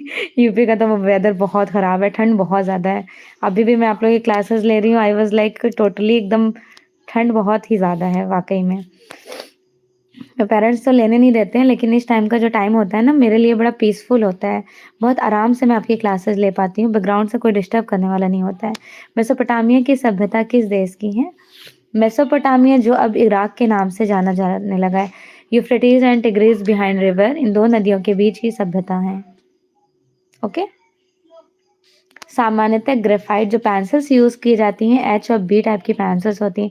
एच मीन्स होता है हार्ड, बी मीन्स होता है ब्लैक। तो ब्लैक टाइप वाली आर्टिस्ट पेंसिल्स यूज़ करते हैं हम लोग, और एच टाइप वाली पेंसिल्स कारपेंटर्स, बढ़ई लोग यूज़ करते हैं। सामान्य पेंसिल्स में क्या यूज़ किए जाते हैं? तो ग्रेफाइट यूज़ किया जाता है। आपके ऑप्शंस में ग्रेनाइट भी दे दिया जाता है, ग्रेनाइट। तो प्लीज़ आप कंफ्यूज नहीं होइएगा, क्योंकि ग्रेनाइट तो पत्थर होता है ना, ग्रेफाइट कौन सा होता है? जो हमारी ये पेंसिल होती है ना, ये हम लोग की जो पेंसिल होती है, पेंसिल के अंदर जैसे हम लोग लिखते हैं, जो ये निब वाली पेंसिल ब्लैक कलर होती है, उसी को बोलते हैं ग्रेफाइट। ओके? बबीता, आप कहाँ से हो बेटा? हाँ, हमारे यहाँ भी यही हाल है, ठंड बहुत हो रही है, धूप नहीं निकला। कल तो ऐसा वेदर था कि ऐसा लग रहा था दिन में रात हो रहा है, इतनी ज़्यादा ठंड थी। आज तो खूब बारिश हुए हैं शाम में 2 घंटे तक, और बारिश की वजह से भी ठंड और बढ़ गई है। शीतल प्रभाव उत्पन्न करने वाले कलर्स कौन से कहे जाते हैं? मेरे यहाँ बारिश हो रही है, सेम हियर, हमारे यहाँ तो हो रही थी बट अभी नहीं हो रही है। शीतल प्रभाव कौन से कलर्स को आप कहोगे? उन कलर्स को कहोगे जिसमें कूलनेस होता है, ठंड होता है। और एक वार्म कलर्स होते हैं, वार्म कलर्स मतलब गर्म रंग। तो गर्म रंग कौन से होते हैं? ठंडे रंग। ठंडे रंग या फिर शीतल प्रभाव उत्पन्न करने वाले जो कलर्स होते हैं, जिसमें जिसे देख के आपको बड़ा सुकूनियत मिलेगा। अभी आपको कौन से कलर्स अभी आप बाहर जाएँगे लाइक दिन में, तो आपको हर तरफ ग्रीनरी मिलेगा, आसमान में देखेंगे तो ब्लू स्टोन मिलेगा। अरे वाह सूरज, वेरी गुड, एग्ज़ैक्टली। नीला और हरा, राइट?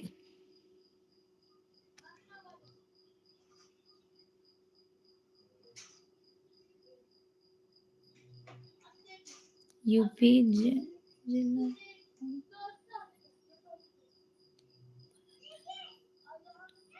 ये कहाँ पड़ता है बबीता? मतलब यूपी हमारे इलाहाबाद बनारस साइड पड़ता है, जो आप जगह बता रही हैं?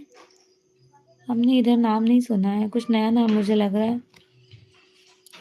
और ये कलर्स आपको गर्माहट देंगे, गर्म रंग होते हैं, ये न्यूट्रल कलर्स होते हैं, इनको कलर से हटा दिया जाता है।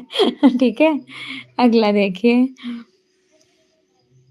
सुप्रसिद्ध जर्मन विद्वान ओस्टवाल्ड नीलहम ने कितने रंगों को रंग चक्र में इंक्लूडेड किया था? ओस्टवाल्ड नीलहम में 4 प्राइमरी बताया प्लस 4 सेकेंडरी बताया, टोटल 8 कलर्स हो गए। ठीक है। अच्छा, बरेली साइड उधर बोल रही हैं क्या आप, लखनऊ के साइड? हाँ, तो मैं नहीं जानती हूँ। 8 इज राइट आंसर। ठीक। इनके प्राइमरी कलर्स भी आप स्क्रीन पर देख लें, प्राइमरी कलर्स कौन कौन से हैं। ओस्टवाल्ड नीलहम ने 8 रंगों को रंग चक्र में प्रस्तुत किया, जिसमें 4 प्रधान हैं, पीला, लाल, नीला और हरा। द्वितीयक रंग है नारंगी, बैगनी, नीलमणि और धानी। धानी कलर्स कौन से होते हैं आपको पता है? ये वाले कलर्स होते हैं जिनको सैप ग्रीन कहते हैं।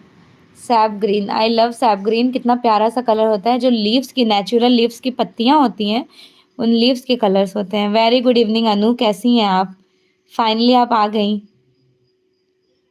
कैसी रही आपकी जर्नी? जिया संतोष क्यों पॉपुलर थे? प्रिंट मेकर, छापाकार या फिर मूर्तिकार, चित्रकार? तो ये एक आर्टिस्ट हैं जिया संतोष, गुलाम रसूल संतोष। कहाँ से बिलोंग करते हैं? कश्मीर से।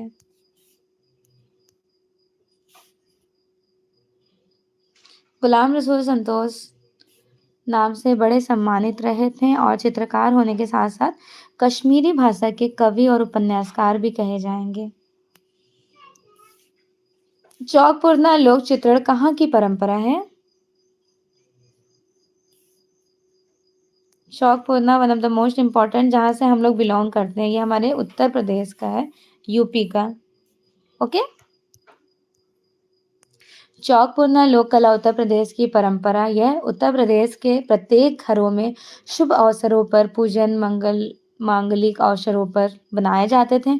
आटे, हल्दी व रोली से लिपी हुई जमीन पर स्त्रियां बनाया करती थीं। कभी कभी पूजा करने वाले पंडित या पुरोहित भी चौक पूरते थे। सबसे पहले चौक पूरना प्रारंभ बिंदु से होता है। एक डॉट से ही तो शुरू करोगे, फिर आप इन प्रोसेस को कंटिन्यूअसली आगे बढ़ाते जाओगे। सपोज कीजिए इस तरह से भी कोई चौक पुन्ना बना रहा है तो उनका प्रोसेस कंटिन्यूअसली चलता जाएगा। ठीक है। उत्कीर्णन छापाकृति या फिर प्रिंट मेकिंग को क्या कहते हैं? Print making here included the intaglio. ठीक है।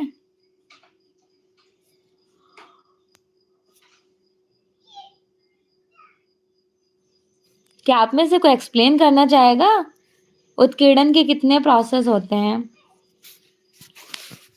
यहाँ पे इनको उत्कीर्णन थोड़ी नहीं लिखना चाहिए था, क्या लिखना चाहिए था, जल्दी बताइए। एक होता है कार्विंग, दूसरा होता है इंग्रेविंग। इंग्रेविंग होना चाहिए था ना, इंग्रेविंग। तो इंग्रेविंग इंटैग्लियो का पार्ट है। इंटैग्लियो के अंतर्गत 7 प्रोसेस होते हैं। Plate engraving, dry point, etching, aquatint, mezzotint, viscosity and collography. ठीक है, राइट। 7 प्रोसेस होते हैं। और इंटैग्लियो में क्या करते हैं, अंदर की तरफ इंक फील होता है, अंदर की तरफ इंग्रेव किया जाता है, सुनकेन एरिया भी कहा जाता है। उत्कीर्णन छापाकला की इंटैग्लियो प्रोसेस 1430 ईस्वी में जर्मन में इसका आविष्कार हुआ था। निम्न में से किस कलाकार ने बंगाल लोक चित्रों को अपनी अभिव्यक्ति का माध्यम बनाया था?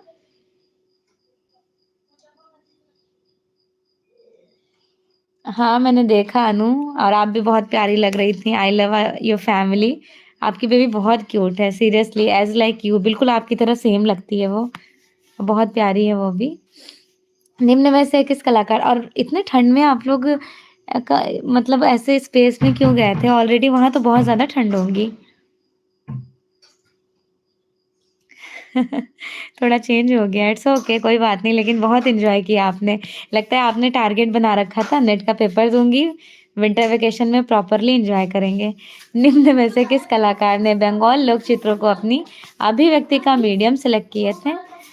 अवनींद्रनाथ टैगोर ने। कौन सा था वो? वॉश टेक्निक किससे किया जाता है? वाटर कलर से। क्या हुआ काशा, जा रहे हो क्या? गुड नाइट नहीं बोलोगे?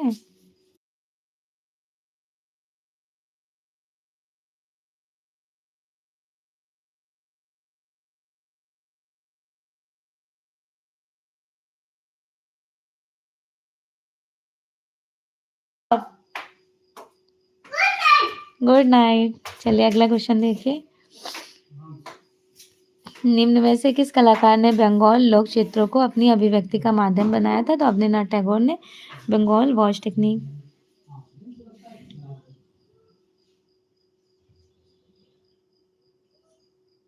चलिए फिर नेक्स्ट देखते हैं। यामिनी रंजन रॉय 1887 टू 1972 अनुकरण की प्रचलित धारणा तोड़कर बंगाल लोकप्रियता की अपनी अभिव्यक्ति को सिलेक्ट करती हैं। क्वेश्चन नंबर 65 का आंसर कीजिए। एक सेकंड रुकिएगा।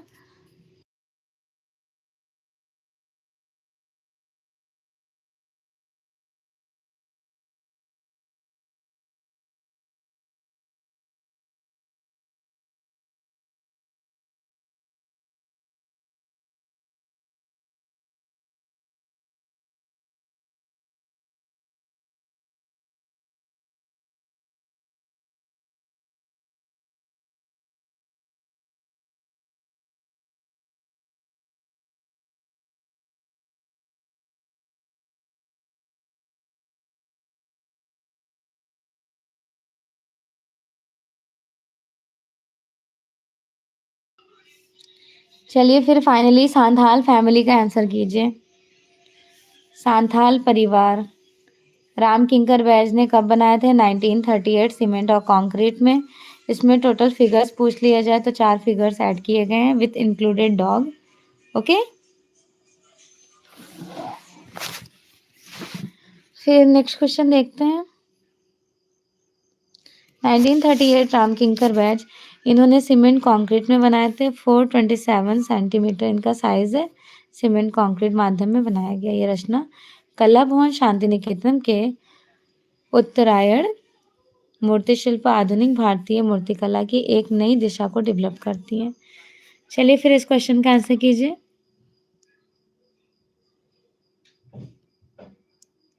अच्छा अनु, ओके, इट्स ग्रेट। ज्योति, आप भी अपनी फैमिली के साथ ज़रूर जाइएगा। आपकी बेटी मतलब अपनी बेटी को लेकर। आपकी ज्योति की बेटी भी बहुत टैलेंटेड है, रियली।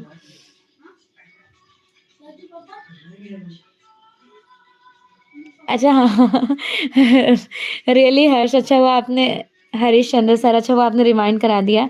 टोटल 4 हैं और हॉर्स को लेकर टोटल 5 फिगर्स हो जाएंगे, ध्यान रखिएगा। मदर टेरेसा किसने चित्रित किया?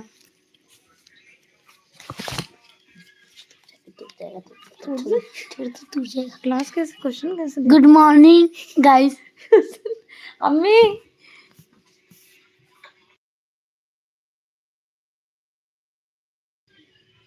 सॉरी।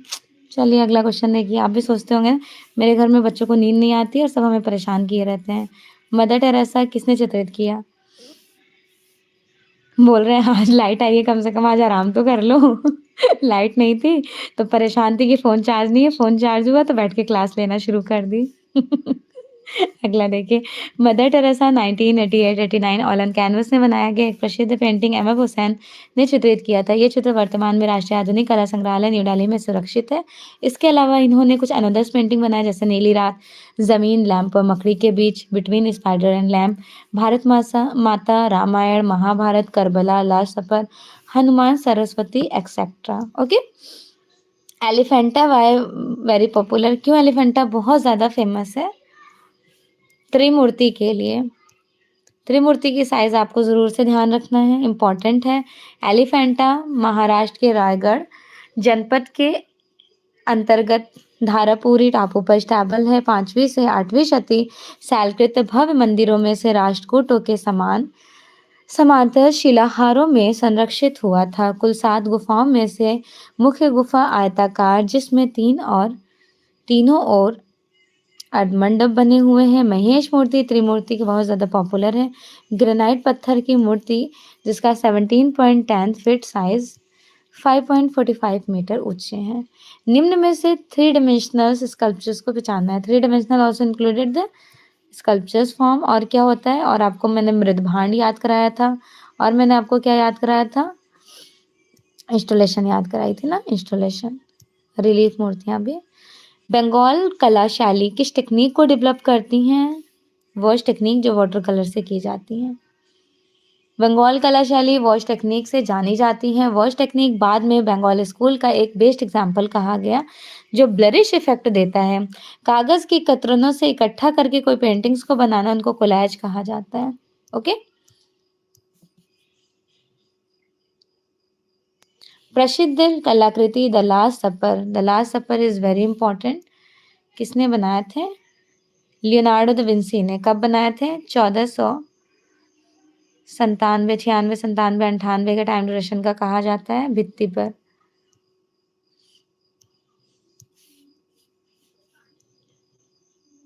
96, 97 का एग्जैक्ट टाइम याद रखिएगा। मिलान के संत मारिया उपासना गृह में। The school of Athens very very important. देखिए आपकी नेट में, मतलब नेट कह रही हूँ सॉरी, आपके टीजीटी में बहुत डिटेल में वेस्टर्न आर्ट नहीं पूछा जाता है, बस बेसिक बेसिक चीजें पूछी जाती हैं। स्कूल ऑफ एथेंस किसकी बहुत फेमस है? राफेल ने कब बनाए थे? 1508 से लेकर 12 तक में। सिस्टाइन चैपल, वेटिकन पुस्तकालय में, सॉरी वेटिकन पुस्तकालय, वेटिकन लाइब्रेरी में।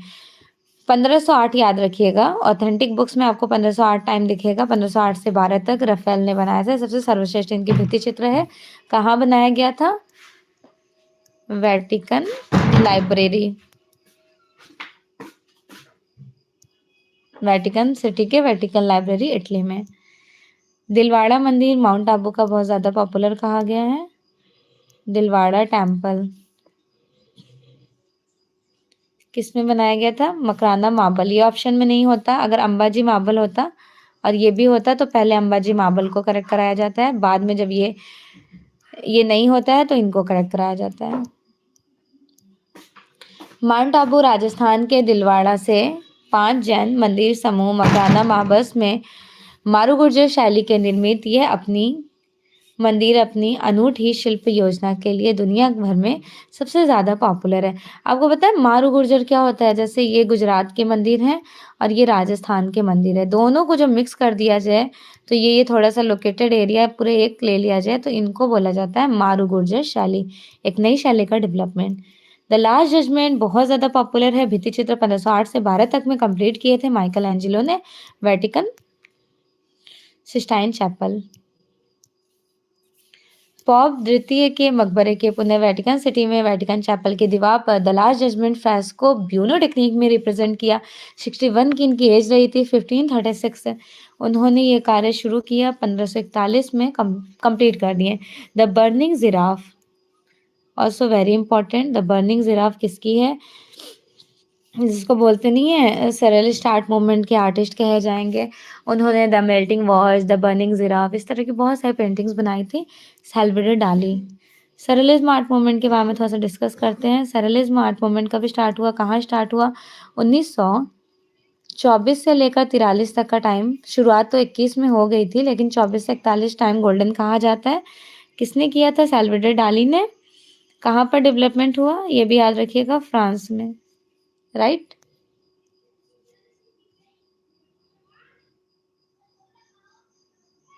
द बर्निंग जिराफ 1935 में बनाई गई सैल्वेडर डाली की पेंटिंग्स हैं, जो कंस्तून म्यूजियम ब्रसिल में एग्जिबिट। नेक्स्ट, भारतीय आधुनिक चित्रकला के पितामह या फिर इतिहास, हिस्ट्री कब से माना जाता है?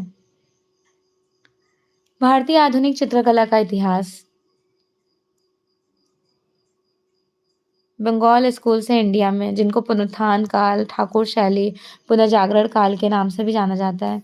भारतीय आधुनिक चित्रकला का इतिहास बंगाल स्कूल से माना जाता है। 19वीं सदी के अंत में यूरोपीय चित्रों में प्लास्टर्स, मूर्तियां, छापा चित्र इत्यादि कलारूपों का समक्ष भारतीय कलारूप निस्तेज होने लगे थे। भारतीय कला में इस भावना को राष्ट्रीय कला आंदोलन के रूप में धारण किया गया, जिससे कला विकास नवीन आशाओं से सूत्रपात रहा। यह राष्ट्रीय कला आंदोलन 20वीं शती 1903 से 1925 तक अपनी चरम पराकाष्ठा, दैट मीन्स गोल्डन एज को पहुंच जाती है। नेक्स्ट है, चित्रनाथ मजूमदार किस यूनिवर्सिटी में एज ए प्रोफेसर इनरोल्ड हुए थे? इलाहाबाद यूनिवर्सिटी में 1942 टू 64 तक। ठीक, इससे पहले ये 18 साल तक Indian society of oriental art में एज ए टीचर इनरोल्ड होते हैं। किस कलाकार ने अजंता बाघ और जोगीमारा की प्रतिलिपियां? आप सभी को पता है, असित कुमार हल्दर। अगर पर्टिकुलर 1 बाय 1 के बारे में पूछ लिया जाए तो 1921 में बाघ की प्रतिलिपियां, 1910 में लेडी हैरिंगम की अध्यक्षता में अजंता और 1914 में समरेंद्रनाथ गुप्त के साथ जोगीमारा गुफा की प्रतिलिपियां बनाते हैं। लेडी हैरिंगम की अध्यक्षता में यहाँ पे मेंशन्ड है, तीनों ही मेंशन्ड है।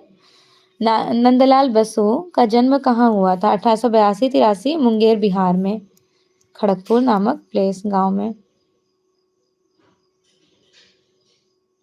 कांगड़ा चित्रकला का दूसरा नाम क्या था?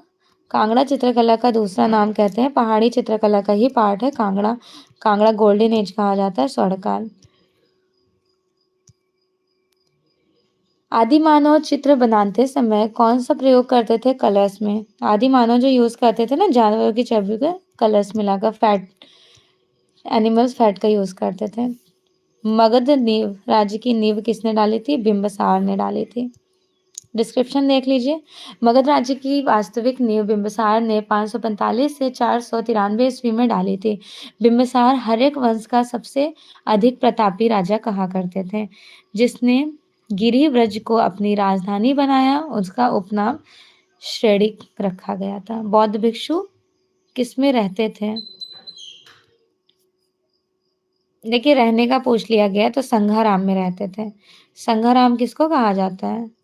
विहार को कहा जाता है। ठीक।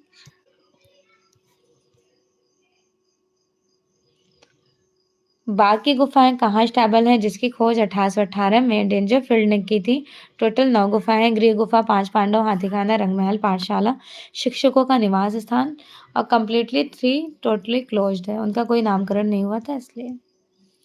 बाघ की गुफाएं मध्य प्रदेश के धार जिले के बाघिनी नदी के किनारे स्थित है, विंध्य पर्वत की पहाड़ियों पर। शिव विवाह से संबंधित दृश्य चित्र कहाँ पर बनाए गए हैं? शिव विवाह से संबंधित जो दृश्य चित्र आपको कैप्चर देखने को मिलेंगे वो कहाँ पर मिलेंगे? केव नंबर 1 बादामी के, और नटराज की मूर्ति भी।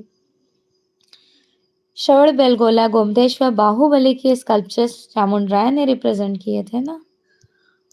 श्रवण बेलगोला कर्नाटक में, श्रवण बेलगोला के विंध्यगिरी पहाड़ी पर स्थित गोमतेश्वर बाहुबली का स्कल्पचर्स 981 गंग नरेश राजमल चतुर्थ ने मंत्री के सेनापति चामुंडराय ने कराए थे। एक ही अखंड ग्रेनाइट पत्थर से निर्मित किया गया यह भारत की सबसे ऊंची एकाश्मक प्रतिमा मानी जाती है। बुद्ध अपने उपदेश मुख्य रूप से कौन से लैंग्वेज में प्राप्त करते हैं? पाली भाषा, प्राकृत भाषा, दोनों कहा जाता है। पाली भाषा ज्यादा प्रायोरिटी दी जाती है। जब वो ऑप्शंस में नहीं होते देन आपको प्राकृत देखना है। अकबर ने किस राज्य पर अपनी विजय के स्मारक के रूप में बुलंद दरवाजा का निर्माण कराया था? गुजरात के विजय।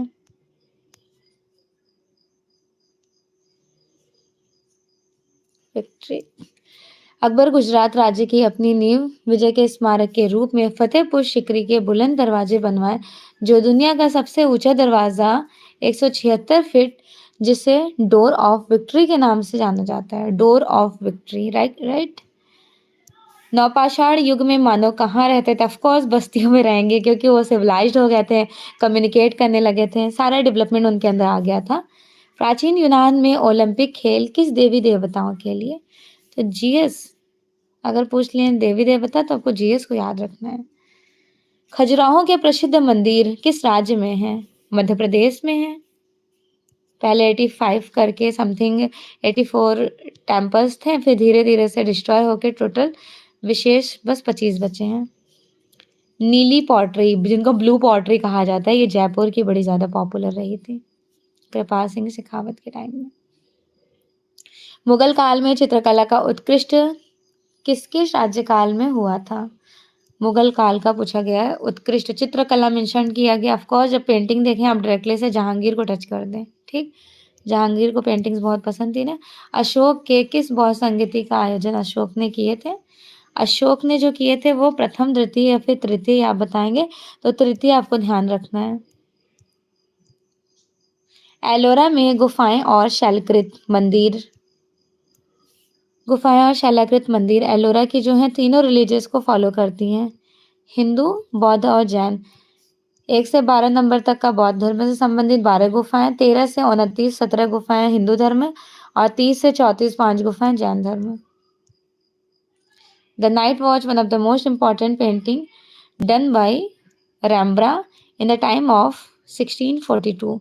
1642 ईस्वी में night watch oil on canvas पे बनाई गई, फेमस रही थी, सबसे सर्वश्रेष्ठ मानी जाती हैं, जो एम्स्टर्ड संग्रहालय नीदरलैंड में सुरक्षित है। भारतीय चित्रकला के प्राचीन केंद्र कहाँ पर आपको देखने को मिलेंगे?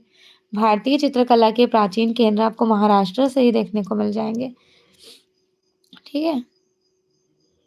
कामसूत्र के रचयिता कौन कहे जाएंगे? ऑलमोस्ट सभी को पता है, वात्स्यायन। अगर टीकाकार पूछ लिया जाता है तो करेक्ट हो जाते हैं Yashodhar Pandit. Holy family, one of the most important painting done by Michelangelo. Holy family 1503 से 4 के बीच में ये पेंटिंग्स माइकल एंजेलो ने बनाए थे, जो ओजिफ गैलरी फ्लोरेंस में एग्जिबिट है। रौद्र रस, जब आप गुस्से में होते हैं, आपका फेशियल एक्सप्रेशन रेडिश हो जाता है, तो लाल रंग। तो मोस्टली लोगों की बुराई ना किया करें और किसी से नाराज़ ना हुआ करें। हार्टली बहुत सभी को तकलीफ़ होती है। आप जब अच्छी एजुकेशन ले रहे हैं तो आपका फ़र्ज़ ये बनता है सभी से अच्छे बिहेव करें, किसी से किसी की बुराई ना करें, क्योंकि जब आप फ्यूचर टीचर बनने जा रहे हैं तो आपके अंदर ये सारी क्वालिटीज़ फुलफ़िल होनी चाहिए। तो मुझे ऐसा लगता है हमारे मतलब इस्लामिक लैंग्वेज में कहा जाता है किसी की बुराई करना मतलब अपने मरे हुए भाई का गोश्त खाना। तो बेहतर होता है, बस पता नहीं क्यों मुझे ये वाला लाइन देख के ऐसा दिल किया कि एक्सप्लेन कर दूँ। बहुत सारे स्टूडेंट ऐसे होते हैं ना जो इतना ज़्यादा डिप्रेशन में हो जाते हैं, किसी किसी चीज़ को लेकर टेंशन में आ जाते हैं, उनके साथ ही साथ एक-दूसरे की बुराई कर देते हैं। कोई फ़ायदा नहीं है, आप अपना लॉस कर रहे हैं यहाँ पर। सम्राट अशोक की राजधानी, सामने वाले जिसकी बुराई की है उसकी तो खैर की है, उसको अफ़सोस नहीं होगा। जो कर रहा है उसको ज़्यादा अफ़सोस होगा, क्योंकि उसने किया, उसको पता चला, तो उसको ज़्यादा गिल्टी फ़ील होती है। ये सारी चीज़ों से बच के रहा करें आप लोग। सम्राट अशोक की राजधानी जो है वो कौन-सी कही जाएँगी? Pataliputra, Kalinga. Exactly, very good. जिन्होंने पाटलिपुत्र बताया, करेक्ट बताया है। सम्राट अशोक 273 से 232 ईस्वी पूर्व, राजधानी पाटलिपुत्र। कई शती पश्चात आने वाले चीनी फ़ाहियान पाटलिपुत्र के महलों को देखकर आश्चर्यचकित रह गए थे। इंडो इस्लामिक इनका लैंग्वेज बोला जाता था। इंडो आर्य, इंडो इस्लामिक कह रही हूँ, रियली सॉरी। इंडो आर्य कौन सा लैंग्वेज को कैप्चर किए थे? उनका लैंग्वेज बताइए। हिंदी, पाली, देवनागरी या फिर संस्कृत। ऑफ कोर्स हमारे इंडिया में पहले शुरू के टाइम ड्यूरेशन में कौन सा लैंग्वेज को ज़्यादा प्रायोरिटी दी गई थी? Sanskrit language, sorry, exactly Sanskrit language. ठीक है। बाटिक पेंटिंग्स किस पर करोगे आप? कपड़े पर करोगे। बाटिक में एक रोधक जो होता है वो ग्लू कौन सा होता है? वैक्स होता है, जिनको मोम कहते हैं। बाटिक के लिए मशहूर म्यूजियम जो है बाटिक पेकालोगन, मध्य जावा, जावा इंडोनेशिया की बहुत ज़्यादा पॉपुलर है। बीसी सान्याल बड़े पॉपुलर थे या फिर जाने जाते थे? ही was a very popular in the field of art, चित्रकारी करते थे। भावेश चंद्र सान्याल 1902 से 2003, 1902 में इनका जन्म हुआ, 2003 में इनकी मृत्यु, इनकी इसीलिए इनको शताब्दी पुरुष कहा जाता है, जिन्हें आमतौर पर बीसी सान्याल भावेशदा के रूप में जाना जाता है। भारतीय आधुनिक कला के प्रमुख प्रणेता भी कहे जाते हैं, प्रमुख रूप से चित्रकार कहे जाते हैं। शिव की मुखाकृति ऑयल ऑन कैनवस इनका बड़ा फेमस रहा था। बाटिक इंपॉर्टेंट है, ध्यान रखिएगा। नेक्स्ट, भीमबेटका लखनिया दरी पंचमढ़ी। भीमबेटका जिसकी खोज 1958 वीएस वाकड़कर, उज्जैन यूनिवर्सिटी के प्रोफेसर। 600 गुफाएं हैं, 275 पेंटिंग्स मिली हैं। 2003 में यूनेस्को में सम्मिलित किया गया, पेंटिंग को 2 स्तर में बांटा गया। पंचमढ़ी जिसकी खोज 1932 ईस्वी में हंटर ने की है। 1936 में पेंटिंग को प्रकाश में लाने का श्रेय गार्डन को जाता है। 50 गुफाएं हैं, 5 मील के घेर में फैली हुई हैं। लखनिया दरी, ये भी इम्पोर्टेंट है, ठीक। ये आपका कहा जाएगा मिर्जापुर, जिसकी खोज 1880 ईस्वी में आचीवाल कार्लाइल ने किए थे, उसका ये उपकेंद्र है लखनिया। ये सब प्री हिस्टोरिक टाइम ड्यूरेशन के फेमस केव्स हैं। देखिए, जो जो मुझे याद था मैंने सब एक्सप्लेन कर दिया आपको फटाफट से। आई थिंक आपको भी याद होगा, बस रिवीजन करा दिया आपका। एक कवि चित्रकार कर्मभूमि शांति निकेतन रही थी, किसकी? कवि चित्रकार मेंशन किया गया है तो क्वेश्चन को फोकस्ड करें। कवि चित्रकार, that means here the right answer is exactly Rabindranath Tagore, क्योंकि he was very popular poetry artist बहुत अच्छे से कविताएं करते थे। बाद में एज ऑफ 68 अपने लाइफ के एंड टाइम ड्यूरेशन में पेंटिंग्स भी करना शुरू कर दिए थे। देवप्रसाद रॉय चौधरी क्यों पॉपुलर हैं? देवी प्रसाद रॉय चौधरी मूर्ति कला की फील्ड में, नो डाउट इन्होंने पेंटिंग्स भी की हैं। निसंदेह देव प्रसाद रॉय चौधरी 1899 1975 मतलब बॉर्न और डाइड टाइम है। एक फेमस आर्टिस्ट थे और स्कल्पटर आर्टिस्ट भी थे, मूर्तिकार भी रहे थे। इन्होंने मिट्टी और कांच में मूर्तियां बनाई। वुडकट टेक्निक कौन सी कला के अंतर्गत आती है? वुडकट टेक्निक जो है ये आपका छापा कला का रिलीफ प्रोसेस है। वुडकट टेक्निक बहुत ज़्यादा पॉपुलर रही थी। 19वीं शती की सर्वप्रथम कंपनी शैली, ऐसा कहा जा रहा है पहली बार शुरू हो गई थी 200 बीसी में चीन में ही। प्रकाश में उपस्थित रंगों को हम किसके द्वारा देख सकते हैं? With the help of prism, शीशे के कांच के टुकड़े। यहाँ पे सूरज की रोशनी जाती है इसके अंदर तो rays of lights VIBGYOR colours निकल कर आते हैं। विबग्योर कलर की हिस्ट्री है 1660 में सर आइजैक न्यूटन ने खोज किए थे, राइट। अलंकारिक या फिर आलेखन जो रेखाओं में दिखाई देती हैं, अलंकारिक आलेखन की रेखाओं से आपको क्या डिपिक्शंस मिलते हैं? अलंकारिक में आपको कौन सा देखा है? लयात्मक। अगर यहीं पे अलंकारिक ना देखकर आपसे पूछ लिया जाता कठोर या फिर हार्डनेस तो आप लगा देते ज्यामितीय को। वेद कितने हैं? देयर 4 वेदास। ऋग्वेद सबसे पहला वेद है ऋग्वेद, गायत्री मंत्र का उल्लेख, कला शब्द का सर्वप्रथम प्रयोग। उसके बाद सेकंड है यजुर्वेद, यजुर्वेद। थर्ड है सामवेद, फोर्थ है अथर्ववेद। ठीक है। वेदों की संख्या 4 होती है, संस्कृत भाषा का लैंग्वेज है। पिरामिड, खुफरे, खफरे और मैनकुरे, ये 3 पिरामिड आप याद रखिएगा कहाँ की हैं? ये गीजा की हैं। इजिप्शियन आर्ट में बहुत ज़्यादा पिरामिड का रोल है। इनका बिलीव था कि आफ्टर डेथ भी एक लाइफ होती है। भारतीय चित्रकला का स्वर्णकाल या फिर भारतीय कला का स्वर्णकाल, इंडियन आर्ट का गोल्डन एज गुप्त काल को कहा जाता है। सेकेंडरी कलर्स कौन से होते हैं? You can included the primary colours like red, yellow and blue. जब आप इनको मिक्स करेंगे तो आपका रेड येलो मिक्स्ड होकर के ऑरेंज कलर बनेगा, येलो ब्लू मिक्स्ड होकर ग्रीन कलर बनेगा, ब्लू और रेड मिक्स होकर वायलेट या फिर पर्पल कलर्स बन जाएगा। तो रेड के सामने ग्रीन अपोजिट, ब्लू के सामने ऑरेंज अपोजिट, येलो के सामने पर्पल या वॉलेट अपोजिट। अब आपसे पूछ रहा है द्वितीयक रंग पहचाने, तो एक एक प्राथमिक को मिलाकर एक द्वितीयक बना। ऑरेंज आपका द्वितीयक हो गया, सेकेंडरी ग्रीन हो गया और वॉलेट पर्पल हो गया, बैगनी नारंगी और हरा। तो ढूंढिए आपको ऑप्शन में कहाँ बैगनी नारंगी और हरा दिख रहा है? सी दिख रहा है, सी करेक्ट हो जाएगा। बताने को मैं डायरेक्टली से बता देती हूँ बट ऐसा तो है नहीं कि आपके एग्जाम में सेम वही चीजें पूछ ली जाएंगी, इसलिए मैंने एक्सप्लेन कर दिया। टेराकोटा मूर्ति बनाई जाती थी किससे? मिट्टी से बनाई जाती थी ना। 600 to 900 का इनका टेम्परेचर होता है। इकेबाना क्या है? पुष्प संयोजन। ये मेरे टाइम में यूजीसी नेट में पूछा गया क्वेश्चन था। काफी बार रिपीटेड है ये क्वेश्चन। राष्ट्रीय आधुनिक कला संग्रहालय स्थित है national gallery of modern art, new Delhi में है ना। राष्ट्रीय आधुनिक कला संग्रहालय नगमा जिनको कहा जाता है, जयपुर हाउस में स्थित। राष्ट्रीय आधुनिक कला संग्रहालय की स्थापना 1954 ईस्वी में समसामयिक भारतीय कला के विकास और संवर्धन के लिए किया गया था। इसमें करीब 1748 समकालीन भारतीय कलाकारों और कुछ हद तक के अंतर्राष्ट्रीय आधुनिक कलाकारों ने 17,858 कृतियों को रिप्रेजेंट किया है। ऐसा कहा जाता है मॉडर्न टाइम ड्यूरेशन से लेकर प्रेजेंट ऑफ आर्ट तक की पेंटिंग्स यहाँ एग्जिबिट है। Ram Kinkar Baij, he was a very popular in the field of sculptures. Nandalal Basu के ये स्टूडेंट हैं। राम किंकर बैज जिनका जन्म 1906 ईस्वी और 1980 में इनकी मृत्यु, एक फेमस मूर्तिकार हैं। वे भारत के पहले आधुनिक मूर्तिकार माने जाते हैं। 1944 ईस्वी में शांति निकेतन के मुख्य प्रवेश द्वार पर राम किंकर ने अपनी पहली पूर्ण अमूर्त प्रतिमा lamp stand, first lamp stand इन्होंने एब्स्ट्रैक्ट वो फेमस बनाए थे और आलोक झाड़ निर्माण किए। इस मूर्ति शिल्प में वैसी ही संगीतमयी लय को दिखाया गया है लैंप स्टैंड में। लैंप स्टैंड मतलब क्या? रोशनी, लाइट्स को दिखाई गई होंगी ऑफ कोर्स। राष्ट्रीय ललित कला अकेडमी रविंद्र भवन में किस शहर में है? तो राष्ट्रीय ललित कला अकेडमी रविंद्र भवन दिल्ली में है। और अगर सिर्फ रविंद्र भवन बाहर पूछ लिया जाए जहाँ पे म्यूरल्स है, तो एक दूसरा वो आपका दिल्ली यहाँ लखनऊ में आ जाता है, वो दूसरा हो जाएगा। राष्ट्रीय ललित कला अकेडमी रविंद्र भवन दिल्ली में स्थित है। भारत सरकार सांस्कृतिक मंत्रालय से संबद्ध यह एक स्वायत्त संस्था कही जाती है। इस संस्था के शुभारंभ 5 अगस्त 1954 ईस्वी में उस समय के शिक्षा मंत्री अबुल कलाम आजाद ने इसका उद्देश्य चित्रकला, मूर्तिकला, छापाकला इत्यादि में अध्ययन और शोध के लिए बढ़ावा देने लगे थे। वीरभूमि क्यों पॉपुलर है? Why Veerbhumi is very popular?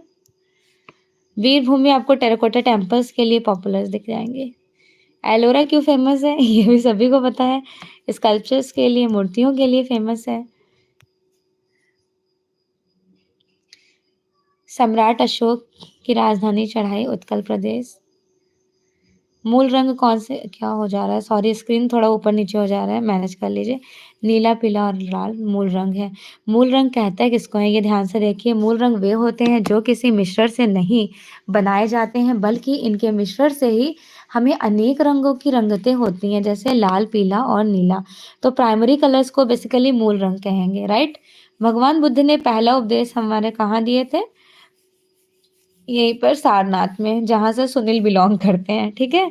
ऐसे आपको ज्यादा अच्छे से चीजें याद रहेंगी। नेक्स्ट, भगवान बुद्ध ने अपना पहला उपदेश वाराणसी से सारनाथ में दिए थे। चलिए, लास्ट क्वेश्चन आपको स्क्रीन पर दिख रहा होगा। भारतीय प्रागैतिहासिक चित्रकला उत्तर प्रदेश कहाँ है? उत्तर प्रदेश वही है जहाँ की मैं हूँ जहाँ से आप लोग हैं बताइए जल्दी से। चलिए, फाइनली कॉन्ग्रेचुलेशंस कि आज आपका 125 क्वेश्चंस में कंप्लीट कराने में काफ़ी सक्सेसफुल रही। थोड़ा सा माइंड ऑफ था, लेकिन लाइट आ गई थी, तो मुझे ऐसा लगा कि नहीं, कंटिन्यूअसली आपका स्टडी नहीं रुकना चाहिए। बाकी दुनिया एक तरफ, पढ़ाई एक तरफ, है कि नहीं? कहते हैं ना, मैं तो अपनी पढ़ाई के आगे किसी को इम्पोर्टेंस नहीं देती हूँ। Most welcome everyone. एग्जैक्टली, जिन्होंने बताया है उत्तर प्रदेश कहाँ है, पूछा जाए प्रागैतिहासिक, तो ये लखनिया दरी है। ये सभी ने राइट आंसर किया। Most welcome everyone. After this class एक प्यारा सा आपको मैसेज देना चाहती हूँ। वैसे तो आप सभी लोग बहुत मैच्योर हैं, काफ़ी एक्सपीरियंस्ड हैं, मुझसे ज़्यादा नॉलेज आप लोगों को है। फिर भी मैं अपनी इतनी छोटी सी लाइफ का बहुत बड़ा एक्सपीरियंस ये देना चाह रही हूँ कि जो ये सोशल मीडिया से आप लोग कनेक्टेड है ना, तो बस स्टडी तक ही कनेक्टेड रहिएगा। किसी को फ्रेंड्स या फिर भाई बहन मत बनाइएगा, ठीक है, क्योंकि आपका टाइम वेस्ट होगा। बेहतर हो स्टडी पे फोकस करें। पेरेंट्स ने आपको फ़ोन दिया है, जो भी अभी अनमैरिड छोटे हैं, मतलब मेरे भाई बहन, मेरे सारे एज ए जूनियर्स, तो उनको पेरेंट्स ने फ़ोन दिया स्टडी करने के लिए, तो बेहतर होगा कि सिर्फ स्टडी पे फोकस करें। दूसरा, जो बड़े हैं वो तो खैर मुझसे समझदार हैं, उनसे मुझे इंस्पिरेशन मिलेगा। अरे वाह आशीष, वेरी गुड, वेल डन, ये तो बहुत अच्छी बात है। तो बहुत सारी चीज़ें हैं लाइफ में, आप लोग भी आगे बढ़ोगे, आप लोगों को भी ऐसे ऐसे वक्त देखने को मिलेंगे। मैं बहुत एक्सपीरियंस नहीं हूँ, एज ऑफ 25, मेरी एज बस 25 साल है, लेकिन हाँ, मुझे अपने सब्जेक्ट में नॉलेज इसलिए है। काफ़ी सारे लोग बोलते हैं कि इनकी एज ही क्या है, इनको क्या एक्सपीरियंस होगा, तो मैं 12 साल से इस फील्ड में हूँ। 12th कंप्लीट करने के बाद ही मैं इस फील्ड में प्रॉपरली इन्वॉल्व हो गई थी, और मैं अपने ग्रेजुएशन की गोल्ड मेडलिस्ट रही हूँ। कोई गोल्ड मेडल ऐसे ही नहीं मिल जाता है। गोल्ड मेडल लेने के लिए बहुत मेहनत करना होता है। हमारा 8 यूनिट था, मतलब 8 सेमेस्टर था।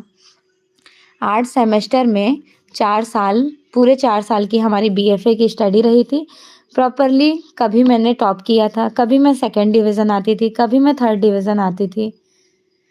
उसके बाद आफ्टर एंड 148 नंबर, 148 नंबर से मैं सेकंड टॉपर से 148 नंबर हाईएस्ट स्कोर लाई थी, घर से बहुत दूर रहकर। यहाँ से मतलब ये कह लिए मेरे घर से 15 घंटे का रास्ता है। बनारस से अलीगढ़ बहुत ज़्यादा डिस्टेंस है। बस पढ़ाई पे कंसंट्रेशन किया, वापस से मैं अपने घर आ गई। आज मेरे घर वाले मुझसे इतने ज़्यादा ट्रस्टवर्दी होते हैं कि मैं रात में क्लास लूँ, दिन में क्लासेस लूँ, क्या कर रही हूँ, सभी मतलब इतना ज़्यादा मैं लोगों को ट्रस्ट फैमिली को ट्रस्ट दिलाना बहुत ज़रूरी है, तो इसलिए मैं आपको बोल रही हूँ कि आपके पेरेंट्स ने आपको हाथ में फ़ोन दिया है, उसका मिसयूज़ मत कीजिएगा कभी।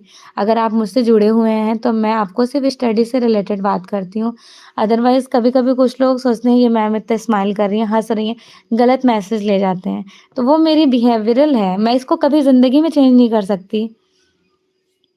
ठीक है, अगर किसी को ऐसा लगता है कि मैं बहुत ज़्यादा स्माइल करती हूँ, इनको बंद कर दिया जाए, इट्स नॉट पॉसिबल, मैं कभी नहीं कर सकती हूँ, क्योंकि वो मेरा एक इंस्पिरेशन है, उससे मेरी एक पहचान, एक आइडेंटिटी मिलती है। तो बस आज मन किया था आप लोगों को ये सारे इन्फॉर्मेशंस देने के लिए, क्योंकि फ्यूचर में आप लोग बहुत अच्छे टीचर बनोगे। तो थोड़ा बहुत शायद मेरा इन्वॉल्वमेंट आपको मैसेजेस देगा।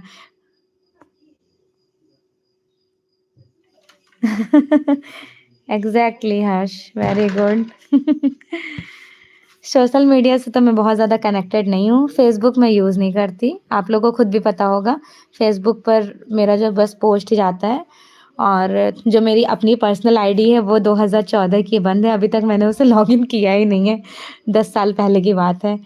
तो बस सोशल मीडिया से ज़्यादा मैं इन्वॉल्व होती हूँ कि आप तक स्टडी पहुँचाऊँ, तो आप लोगों के पास वक़्त बहुत कम बचा है।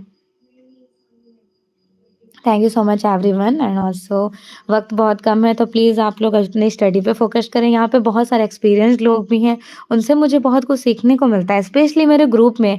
आपको पता है मेरा जो अपना खुद का पेड क्लास है, उसमें मेरे जितने स्टूडेंट्स हैं आई वाज़ लाइक मैं खुद को लकी समझती हूँ क्योंकि वो लोग बहुत टैलेंटेड हैं और टैलेंटेड के साथ-साथ वो मेरी बहुत रिस्पेक्ट करते हैं, सबसे अच्छी बात तो ये है। Most welcome Babita. बस ये मैसेजेस मैं जिनके लिए कहा है उन लोगों को ज़्यादा फ़र्क पड़े तो मुझे ज़्यादा बेहतर लगेगा। बाकी आप सभी लोग अगर इसमें इन्वॉल्व हैं तो सभी को इंस्पिरेशन ही मिलेगा। यहाँ बहुत सारे लोग मुझसे बड़े होंगे, बहुत लोग मुझसे छोटे होंगे। बड़े लोग उस वक़्त से गुज़र चुके हैं, छोटे लोग अभी गुज़र रहे हैं। तो मैं नहीं चाहती हूँ कि फ्यूचर में कोई मिस्टेक्स हो आप लोगों से। Oh wow! Ashish painting post करते हैं तो मुझे अपने सोशल मीडिया का लिंक ज़रूर दीजिएगा, मैं आपको फ़ॉलो करूँगी। क्योंकि पेंटिंग वाले स्टूडेंट को मैं कहीं जाने नहीं दूँगी। After end of the UP TGT जब ये एग्ज़ाम्स खत्म हो जाएगा तो मैं अपना यूट्यूब चैनल आपको पता है ना मेरा दूसरा यूट्यूब चैनल है। फ्यूचर में मैं आपको लाइफ़ टाइम तक उस चैनल पर दिखूँगी। अभी तो वो थोड़े टाइम के लिए स्टॉप है। Visual aesthetic art bye Zainab. ये मेरा समझ लें कि पर्सनल यूट्यूब चैनल है। यहाँ पर मैं सिर्फ़ अपनी पेंटिंग्स पोस्ट करती हूँ। अगर आपको मेरे बीएफए, एमएफए का वर्क देखना होगा, तो इस चैनल पर आप विज़िट करके मेरा पोर्टफ़ोलियो, मेरा वर्क सब कुछ देख सकते हैं। ठीक है? चलिए all the very best. Hope so आपको आज की क्लासेस बहुत यूज़फुल लगी होंगी। अच्छा, thank you so much Ashish and also everyone. तो ये चैनल एवरीवन सभी लोग सब्सक्राइब कर लीजिएगा क्योंकि फ्यूचर में मैं आपको इस चैनल पे लाइफ़ टाइम तक दिखूँगी। ये मेरी पेंटिंग का और मुझे पेंटिंग बहुत ज़्यादा पसंद है। वो मेरा एक है ना कहते हैं कि किसी का कोई आइडेंटिटी होता है, किसी को कोई हॉबी होता है। पेंटिंग मेरी हॉबी है और मैं वैसे बचपन से पेंटिंग कर रही हूँ और इसी से मैंने बीएफए, एमएफए भी किया है पेंटिंग फ़ील्ड से। अब पेंटिंग में मुझे नेचुरल पेंटिंग्स बहुत पसंद है। जिन भी स्टूडेंट का सिलेक्शन हो जाएगा आफ्टर सिलेक्शन मैं आप लोगों को पेंटिंग गिफ्ट करूँगी अपनी खुद की पेंटिंग बना मतलब अपनी लैंडस्केप पेंटिंग, हैंड पेंटिंग दूँगी जो मुझे पसंद है, मुझे लैंडस्केप पसंद है। तो जितने भी मेरे स्टूडेंट हैं मुझे जो लाइव दिखाई देते हैं, जिनसे मेरा कम्युनिकेशन है, आफ्टर सिलेक्शन मेरी तरफ से आप लोगों के लिए ये पेंटिंग गिफ्ट होगा, जिससे लाइफ टाइम तक आप मुझे याद रखें। Okay, thank you so much. Good night, take care. Morning में क्लास होगी, ठीक है? 6 बजे सब लोग उठ जाइएगा। 6 बजे मीन्स कि साढ़े 5 बजे उठ जाइएगा और अगर मेरी आँख ना खुले तो मुझे भी उठा दिएगा, एक कॉल कर लीजिएगा, ठीक? Thank you so much.